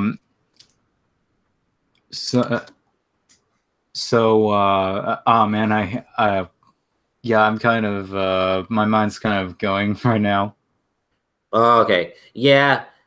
What was there? Oh yeah. I also created like some characters who were essentially what was it? They were based off of the Seven Princes of Hell, where they're like the children. They're basically the children of those like, you know, archdemons like Lucifer, Satan, Asmodeus, Beelzebub, who represent the seven deadly sins. So basically, all their powers are based off of those sins. Like the main character is the son of Satan, so he's kind of like the Hulk, where the more hatred he feels, the stronger he gets. Yeah. Yeah. So basically, it's kind of like, I mean, you know, like how with Harry Potter, the Patronus charm works with them, with him thinking of the, you know, happiest moments of his life to create it. Yeah. You know, like that, to create that stag. Yeah. So it's kind of like that, but the opposite, where he thinks of the most hateful stuff. So a lot of times he thinks about all the hateful comments that people get online, like all of like the racism and all of the, you know, hatred in the world and stuff, and it makes him strong. Like he literally says that he's really strong thanks to like the internet and all of the hateful things that humanity does in the 21st century, all the anger and stuff. So it's like literally being in most parts of America, he basically feels a huge boost in strength because of all the anger and hatred that people feel for each other. Yeah. Yeah. There's like one point where I plan to have like in a battle where he gets like knocked into like Israel, like into like Jerusalem and stuff. And he like is immediately feeling a massive power decrease because the more religious a country is, the weaker he gets because there's a lot less hatred because people are more docile and stuff in certain communities. So when he gets to a place that's more docile and doesn't have hatred, his powers start to go down. Yeah. Yeah. So yes, he likes being in New York City, Seattle, like major cities, because the anger and hatred is even higher there. So people are a lot more angry, so he feels a lot stronger. Yeah. Oh yeah, like he has like a Super Saiyan kind of like transformation moment where he basically, you know, essentially pushes his hatred to the limit, and he basically transforms into like this demonic figure and stuff. Yeah. Yeah, so that's basically it. He thinks of hateful and angry things, and he gets stronger and stuff. Yeah, one instance where he transforms, he's literally thinking of like the Holocaust and all the horrible stuff that Nazis did and stuff, and that basically gives him gives him the ability to transform. Yeah, so he's able to kind of like transform into an astral type of being, or think of it like he's like a demon lord. He looks like a miniature version of Satan. Like Satan's like a massive if Satan's like a massive being, he's like a human-sized Satan, basically. You know, he looks demonic. Like he has horns. You know, he like grows like, you know, like almost like like, you know, reptilian like features, or, you know, whatever you classify like a look of a demon. You know, like he looks less human when he transforms. But the thing is that because he's channeling so much hate, it's really bad on his mental state, and like he can also lose control and stuff. Yeah. You know, so basically, yeah, he's really dangerous when he transforms, but it gives him a huge boost in power. So it is kind of like Super Saiyan, whereas when as Goku transforms more, he loses more self-control as he keeps, pushing himself. Yeah. Yeah. So it's kind of like that. And then one person is like the son of the sloth demon. So his ability is sloth, and how it works is he basically affects time. It's not time manipulation, but basically it's almost like when he uses his powers, it's like everything slows down for people. I mean, did you ever see Dread? Oh, yeah. You know that slow-mo drug that they take that makes everything slow down, even though time is still moving at the same pace? Yeah. Yeah, it's like that, basically, where he's literally slowing down everyone's senses. So it makes everyone feel lazy and, like, sloth-like and stuff. Yeah. Yeah. I've always kind of wondered, like, if there was... I've always kind of wanted to see, like, that kind of power instead of, like, the whole super speed type of thing. Oh, yeah. So it is kind of like that. So it's basically, like, it's not really... People aren't really moving slower. It's just he's literally affecting their senses and making them think that they're moving. So it's like an illusion, kind of. Yeah. Yeah. So they are slowing down. Yeah. And like he does kind of sap their energy as well. So it's like he's basically like he's like an energy drain that also like happens to mess with people's perception of time. Yeah. Yeah, and who else? Gluttony was easy. Basically, he's a character that can eat everything, So he basically can eat anything. And when he eats a person, he basically sends them to hell. Like their soul gets sent to hell and stuff. So it's almost like, yeah, his like when he consumes something, his inner, like his stomach is almost like a portal to like another dimension stuff. Yeah. Yeah. So yes, if you get eaten by him, your soul goes to hell. Oh, dang. Kind of like that. So yeah, he does like, yeah. So he's like a demonic version of Kirby, kind of. Yeah. Yeah, what was the other ones? Yeah, envy was basically, I think envy was basically they manipulate people, kind of like they make people jealous. Like they turn people against each other and stuff. They're kind of manipulative, and greed is basically like they can like, tempt people, kind of like essentially like they can make money and stuff. Like they can also like mess around with people's like thoughts by making them all greedy and stuff. Yeah. Yeah. Trying to think. Did I miss any of the other sins? Trying to think. Oh, pride. Yeah, pride is basically they're really. It's like almost like they're really powerful and they're big and based upon their pride, but it also can make them reckless. So they can make themselves like have openings. So yeah, that's their thing. It's like their pride makes them stronger, but it also is a weakness because they tend to leave like themselves open to attack because they're so cocky. Yeah. Yeah.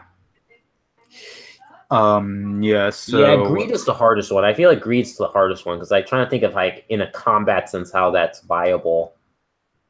I guess they probably won't have to be in combat that much. Their job is just to, tempt people. Yeah. I guess because I guess some of the sins I don't know how they work in combat really. Yeah. So I guess envy would be like what's it? What's the term? Like those types of killers that manipulate people into killing others, like a cult leader or something like that. So I guess yeah, envy would be kind of like one of those people that basically like plants seeds into people's heads so they begin killing each other. Yeah. Yeah. So there's envy, there's greed, and you said the sloth. Yeah, gluttony, sloth, and then like hate and pride. So I think envy, greed, sloth, gluttony, hate, pride. So what's the seventh one? I'm missing one thing. Darn it. Oh, lust. Now I remember lust. That was what I was missing. Lust. Oh yeah, lust is. I actually I just started writing a short story based upon the lust character. Essentially, it's like high school DxD kind of, where like he basically the more lustful he feels, the stronger he is. Yeah. Yeah, like he can literally come back from mortal wounds by basically like by having his lustful rage, as he calls it. Like at one point in the story, he gets he gets mortally wounded, and he's in between like life and death and stuff. And his father comes to him, telling him that if he dies here, he won't be able to, feel his celebrity crush's boobs if he dies and stuff and goes to hell. So he immediately opens his eyes and just like wills himself to get up and then beats the crap out of his opponent and stuff. Oh yeah, because he's just super angry. He's like crying in tears of rage and stuff. Yeah. So it's played like a very serious moment, but just like the reason for it just makes it really funny and stuff. Yeah. Yeah. So it's like that. So it's kind of like High School DxD, where it's like, it's like there's a lot of sexual jokes and innuendos and stuff. Yeah. And he's easy at getting girls because he like makes people into him. Like people are really attracted to him. Yeah. Yeah. So yeah, that's what I thought. So that character's pretty fun to write just because his personality is like hilarious. And I kind of want to have him get this item called a lust saber, which is basically, it's like a lightsaber, but its power is kind of based upon his lust and stuff. And the joke about it is that he uses whenever he talks about it, it's like, whenever I describe how he's using it, it's kind of has sexual innuendos to it. Like, oh yeah, he has to penetrate their defense with the tip of his lust saber. Yeah. Yeah, and the opening stance of his lust saber techniques is basically holding it near his crotch and stuff and like activating the blade. Yeah. So there's it's a lot of jokes about how like the lust saber is kind of meant to be like almost like his penis and stuff. Yeah. Yeah, it's really ridiculous, but yeah. So yeah, that character basically is mainly meant for like comedy purposes. So he's like the comical person. He's like one of the comical characters of like this group of these group of kids. And basically, I plan to have them start off not knowing each other. Like they don't know each other, but they're kind of part of a prophecy where they're meant to be avatars for they're basically meant to be avatars for these archdemons, which kind of hints at the end of the world, like the end time prophecies. Yeah, so they kind of think of them as like avatars or heralds for like the end times to eventually come. They just don't know when it happens, and they kind of have a pieces of their demonic parents in like their psyche. Yeah. So like sometimes they can communicate with them if they like go deep into their consciousness. Yeah. Yeah, like some of them are anti-hero, like they're either anti-heroes or villains. Like I know like the Sloth one is definitely a villain, and Greed and Envy I think are villains, but Lust is basically I think he's like the closest to like a hero kind of, but he's still kind of an anti-hero. Yeah. Yeah.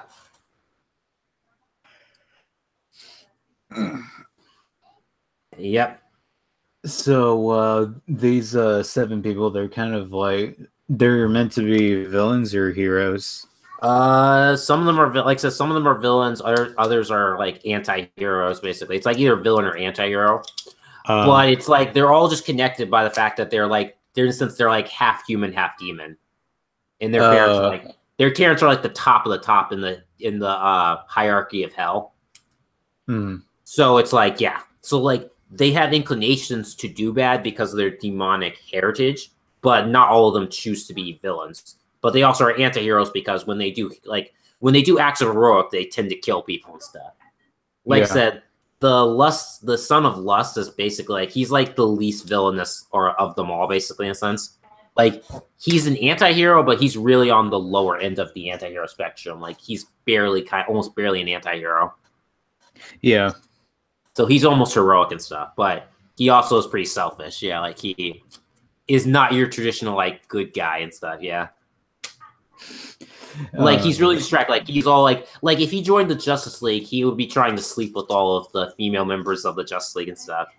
And I've been trying to contemplate. I kind of so far have written him as heterosexual, but I always kind of thought should he be bisexual or pansexual or something as like part of the joke and stuff that he'll like fuck everyone, like kind of like Deadpool and stuff. I think he would. I don't know, like if because I mean I know he's like. I mean, I just like I make him bisexual just to be a joke on like how he's a degenerate. It's like, oh yeah, like he jokes about how I'm like a total straight up degenerate and stuff.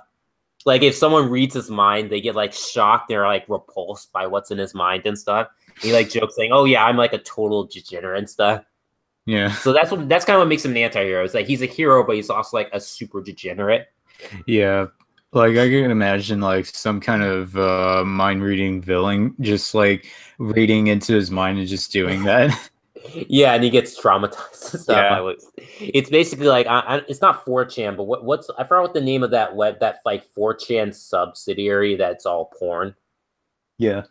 I know Rule 34 is a thing, you know, where it's like everything porn. Like you can make anything a porn joke online. Yeah. Yeah, so it's kind of like that. So I mean, I guess yeah, that's the thing is I either make him straight or pansexual or something. Just like if I made him pansexual, it would just be just like the joke about how he's a degenerate and stuff. Yeah. Yeah. But yeah, no, he's kind of a pervert and stuff. So yeah. Yeah. Yeah. So that's what makes him an anti-hero. So he's not an anti-hero because he's like excessively violent. He's just an anti-hero because he's just like a sexual fiend, a sex fiend and stuff.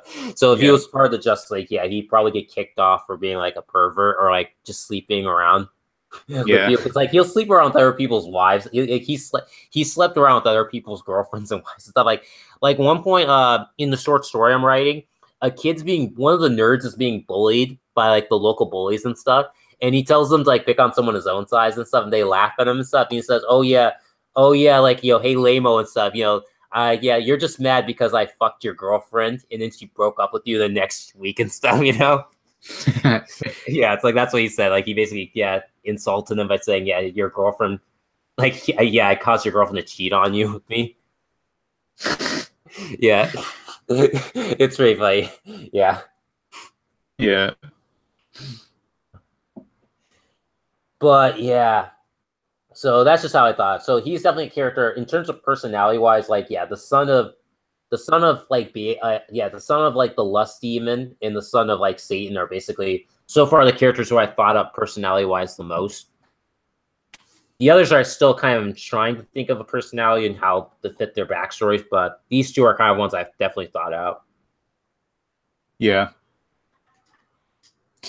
Yeah, the sad thing about him is that, like, the son of, but the one thing I know about them is that they all have bad backstories. Like, their childhoods are shitty. Like, the son of Satan, like, he basically, like, his entire child is basically all of anger and stuff. Like, people arguing and fighting and, like, having, anger problems. And then the son of Lust, his mom was a prostitute. And he basically, like, she's like a total whore. Yeah. So he wants to leave. Like, he hates his mom because she's like a total, like, she's basically a prostitute. And he just wants to get out of. He wants to graduate and get out of his mom's house as quickly as possible because he hates living there. Oh yeah. Yeah. So basically, that's the one thing that they all kind of are connected with is that their childhoods are really shitty and stuff. And it kind of in some way is linked to, like, in a sense, their demonic heritage. Like with one person, it's hatred. Another person's lust. One person, I guess, the gluttony kid is like, I don't know, like eating disorder, being made fun of it or something like that. Like people think he has an eating disorder and being made fun of it. Another like is greed, or like I don't know, like their parents or their supposed parents, like one of like their parents basically like gets shot up in like a greed incident. Like they either stole something and got killed or whatever, like a mob killing. Yeah. Another is envy, like envy, where it's like a passion killing, like maybe their parents got killed by passion killing or something like that. Another's like sloth, where someone could have like overdosed on drugs and became lazy or something like that. Yeah. It's just basically their personal lives are really screwed up and are kind of tied to their origins as like demons. Yeah. Yeah, so that's what I was thinking of, was that was going to be one thing I kind of connected them together and stuff. That's one. I really also want to develop a space. I definitely want to develop like a space, like, comic as well. That'd be kind of cool too. I have thought up a couple characters, but I haven't written anything down. Like I kind of want, like how I want to do is like it's like a science fantasy. So it's like, think of it kind of like D&D set in space, where you have characters that like are kind of like classes from D&D, but they have like sci-fi updates, like paladins. There's like star paladins, which are basically like they're like law enforcement in the galaxy, but they're not the only law enforcement. So there's them, and then there's another group called the Wardens, which are kind of more like police, kind of like the Green Lantern Corps, but a little different. They're more, they're not they're kind of controlled more by like a galactic government. So kind of a bit like maybe like the Nova Corps, just more intergalactic, not just like one planet controls them. Yeah. So yeah, and then the Star Paladins are kind of like the Jedi. You could say they're also kind of the Green Lantern. They're a little more independent, but they also kind of fight threats throughout the galaxy as well. Yeah. So I just thought the idea is, unlike in some comic books, it's not just like one core of like peacekeepers or like, or law enforcements. There's also like multiples. They just kind of agree not to get in each other's way. Like they'll team up sometimes, but they won't like, hinder each other. Like that's kind of an agreement. Yeah. Yeah. So it's like that. So it's like they recognize each other's existence, but they try to like not impede on like their work. Yeah. Yeah. I'm not sure if you ever thought stuff like that for like ideas for space themed like stories. I don't really have any ideas at the moment. For space. Well, I mean, there's one comic, but I'm kind of gonna leave that on the back burner at the moment because currently I'm already working on someone with their comics. So yeah. Oh, okay. Yeah. Yeah, that's cool. What was it? Yeah, just for me, it's like, I don't know. When I think of space, I always like the idea of like, think of like basically like I said, D&D in space, where it's like you have like people use like phasers and stuff, but there are also people if they're like with like special tech that allows them to use like melee weapons like swords that have energy. So not exactly a lightsaber, but like say they have a metal blade, but they also have energy pulsing through it, so it glows. So it like can do special effect, like do special things. Because I always like the idea of like, it's like a fantasy, it's like an epic fantasy set in space. And then I also created like my own version of like the New Gods or Asgardians, where like they're basically it's basically like a world that's made up of like the different races that you see in D&D, like elves, humans, dwarves, orcs, and all that stuff. But they also happen to be like immortals, kind of like godlike beings, like the New Gods or Asgardians. Yeah. Oh yeah, they're also dragonborn. Like dragonborns are basically like half human, half dragon. So they're like anthropomorphic dragon people. So they're also part of like that planet. So essentially it's like they're a planet. So basically their planet exists basically exists on multiple planes of existence. Like the planet will like exist in like our plane of existence and exist on all the other planes of existence as well. So it's kind of like simultaneously existing on different planes of reality. And this planet basically is like everyone who lives on that planet is immortal and they have like godlike abilities. Yeah. So it's like that. So it's like an eternal planet where everyone there lives forever and is immortal. And they develop, very like, almost omnipotent abilities. Yeah. And the main character for that storyline is basically like a dragonborn who basically like has like Thor like powers. He doesn't control lightning, but he has like a sword that gives him like all like, and he can like he has a sword as his like main weapon. So he's kind of like a knight / like god, like a warrior god. Yeah. Yeah. Yeah. And I kind of wanted to have him go up against like the most like the biggest threats in the universe, kind of like that. So I also thought one idea for like a villain for like the Justice League characters, like I have a superhero team that basically is like the Justice League essentially. Like they're like America's main superheroes, like a superhero team. And like one villain or like threat I came up with was basically it's essentially like a gigantic organism that eats up the biosphere of planets. So it basically eats plants dry. So it's like it will basically eat up all the environment and like the atmosphere of a planet and turn it into like a lifeless rock and stuff. So it basically comes to Earth and begins to eat the planet stuff. So they have to stop it. Yeah.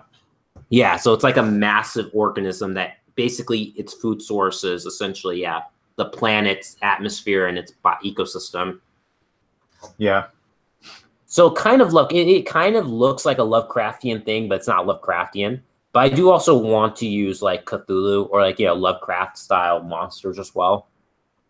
Oh yeah, then there was one story arc where I thought up where the threat is basically like an alien who basically wants to colonize the planet. And how he does is he gets these machines that create like insane force winds that kind of sucks in air and then spits it out like as like extremely powerful jet like waves that essentially are like way stronger than hurricanes. So as it keeps building up, the winds get worse, and he has them in cities all across the world, these machines, and it basically will eventually flatten everything. So basically the wind will become so powerful that there will be nothing left of human civilization. So like the winds will knock down everything. So like the entire planet will basically become almost like a barren wasteland that was basically wiped out by a massive worldwide storm. Yeah. Yeah. So it's basically taking oxygen from the air and pressurizing and shooting out as like a wave. Kind of like think of something that's like way more powerful than a hurricane that can like knock down buildings and skyscrapers. So like no human structure can like almost withstand this type of wind. So they have to like take out these like objects before like he wipes out like basically the entire world population. Because he wants to basically this alien wants to essentially destroy most of the ecosystem, and then he's going to basically terraform it to make it suitable for his race and stuff. Yeah, to make the environment match his race's environment. Yeah. Yeah. That was one idea I had, which I thought was really cool. Yeah. So basically the idea was like I was thinking like each book in this series was going to have basically based around different threats. So like one book is this threat, another book is this threat, and try to maybe connect some storylines in sequels, but basically like each book was planning to have like a villain show up and pose a threat to the heroes. Yeah. Yeah. Yeah, another idea for Star House Ab was like a family of superheroes. So think of like the Incredibles, but they're like a family of 7 or something like that. So they're a big family, and like their entire family have superpowers. Like even their cousins have superpowers, which is pretty funny. Yeah. And each of their superpowers are random, kind of like, they're not really connected to each other. Like one has super speed, another has like force fields, another has telekinesis, another can like basically bring dead things to life, like as zombies. Yeah. Yeah, so it's like that. Like the main character has like an uncle who runs a gym because he's like superhumanly fit and stuff, and it's all about exercising. Yeah. Yeah. I kind of based him off of Mike Guy from Naruto because, Mike Guy's like Rock Lee's mentor. I'm not sure if you saw Mike Guy in the Naruto episodes you watched. Let me see. He's the guy with like the bushy eyebrows, like Rock yeah, kid, and Mike Guy's the adult guy. Yeah. Yeah, and like Mike Guy's all about the flame of youth and stuff. He's like comical like that, yeah. Yeah. Yeah. But I just thought it'd be kind of cool to have like a superhero storyline where, they have a family, because it's like nowadays with comic books, it's like they have some issues. There's like, it's like they hate people having families nowadays. So you like never see a hero with like a stable family anymore. Yeah. Yeah, I'm not sure if you noticed that, but it's just kind of annoying. So it'd just be kind of cool if they could bring back families into comic books. It seems like every hero is like a single guy. I mean, most of my heroes are also single too, and not really into relationships. But it just would be nice to have like a family. It's probably just because so many of the writers don't really have families of their own, so I guess they just don't know how to write them correctly. But it's like, they just really need to hire more people who actually have families and stuff. Yeah. See if they bring it back. Yeah. Or at least like really understand the whole family dynamic type of thing. Oh Yeah. yeah. Yeah. Yeah, yeah, that'd be definitely be great. Yeah. Oh yeah, another cool idea I thought would be cool for a comic book would be a like superhero story set in ancient times. So basically, these are like heroes set in like the Iron Age, or like the Bronze Age. Basically, it's like the story basically takes place like like in like the Bronze Age, right before the Iron Age or something like that. So in the main villains are like Atlanteans. Like Atlanteans want to basically take over the world and essentially suppress all the rest of human civilization. So basically, there are like these chosen heroes from different like ancient cultures come together to like kind of do what the Avengers do. So they kind of like, they're like superheroes set like basically it's a superhero story set 3,000 years into the past in like 1000 BC, like right before the it's like no, it's like right before the Iron Age starts. Yeah. Yeah. Like there's an Egyptian, there's a Greek, there's a Celt, there's a German, you know. So it's basically like that, yeah. Yeah. Yep. Oh yeah, there's a Babylonian. Yeah, there's like a Mesopotamia, or like Babylonian, because they were a cool civilization. So they basically all team up to fight Atlanteans because Atlanteans are evil in the storyline. Oh, is that how they get their city sunken, or? I haven't thought of that yet. All I know is the Atlanteans are a threat, but this is kind of before the city sinks. Still, yeah. But I always thought the idea if Atlantean cities sink, it's mainly just due to like a disaster, like an experiment gone wrong or something like that. Like they were trying. I was actually thinking maybe it's like their king who's gone mad, basically decides to do self-destruct because he refuses to surrender. So he basically like destroys the entire civilization because he just refuses to, admit defeat. So I'm gonna take all of you with me and stuff. Yeah. Like if I go, the city goes to, like the continent goes to. So he literally blows up the entire continent of Atlantis because he just refuses to surrender and abdicate the throne and stuff. So basically, he has a doomsday device that basically is meant to blow up the entire continent. Yeah. So it's like that scorched earth and stuff. So that would actually be an interesting. I thought that would be actually. Yeah, now I think of that would be a really cool, interesting way to determine how Atlantis dies. But yeah, that's just what I thought is kind of cool. And it's like the gods can't intervene in our affairs, but so what they do is basically they basically give the heroes give the heroes like special weapons and stuff, kind of like an old mythology where it's like that. So there's no like secret agency or anything like that. They just happen to be like chosen, in a sense by the gods to be heroes. So they're basically superheroes. So think of it like, these are the trailblazers to superheroes to come. So in a sense, like, it's like some stories have superheroes beginning in like the 1940s or 30s, like with the golden age of comics. And like before then there were no superheroes. But in, like my idea of continuity is that there have been superheroes basically since like, the Bronze Age and stuff. Yeah. And like the characters that you see in mythology, those are actually people with superpowers, like, who are for one way or another got special abilities and were doing hero work and stuff. Yeah. Yeah, like the Greek guy's cool because he's basically kind of like he's like a mixture of Superman and like Wonder Woman. So he basically dresses like a Spartan warrior where he has like, the helmet, the shield, the sword and spear and stuff, but he also has superhuman strength. So he's kind of like Captain. So he's basically Superman, Captain America, and Wonder Woman put all into one character and stuff. So he's kind of like their leader, the strategist. Yeah. Yeah.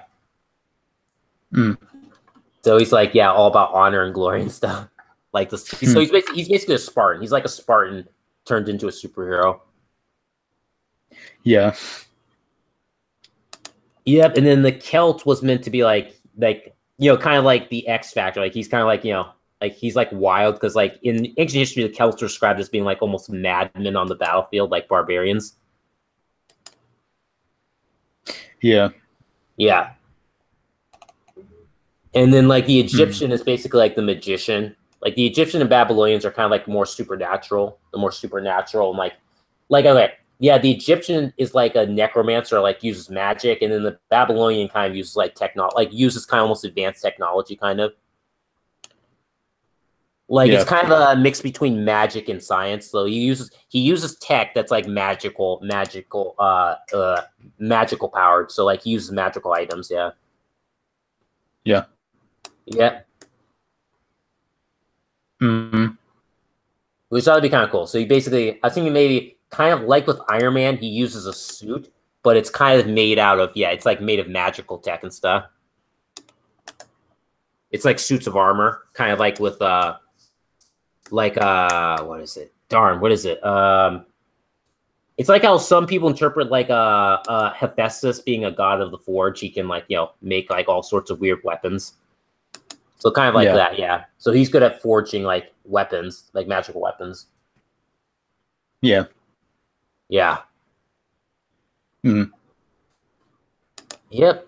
So I thought that would just be a cool idea because I love ancient history. So having like a superhero story set in ancient times, which hasn't been done before. Because I mean, Marvel had their like 15, 16 or whatever. That series that's of like that universe that's set in the past, like in the 1500s or something. Yeah. You know that one? It's like Marvel set in like the Middle Ages. Okay. Yeah, it's kind of like how it's like like how the Ultimate line was like an alternate universe for new readers into Marvel. Yeah. It's like that, but it's set in basically medieval times. So it's like all the Marvel characters in like medieval times, basically. Yeah. Yeah. So anyway, that's the closest thing I've seen done like that in comics. Really, I haven't really seen like an ancient. I haven't seen like superhero set in ancient times, really. Yeah. Yeah. So basically, essentially, it's like I want to have it be inspired off of Joseph Campbell, like kind of like the hero with 1,000 faces. So like I'm gonna have that as inspiration, and then I'm also gonna like try and show you like basically reference how the origin of the superheroes is from mythology, like Hercules and Samson and all those other characters that inspired superheroes, so like that. Yeah. Yeah.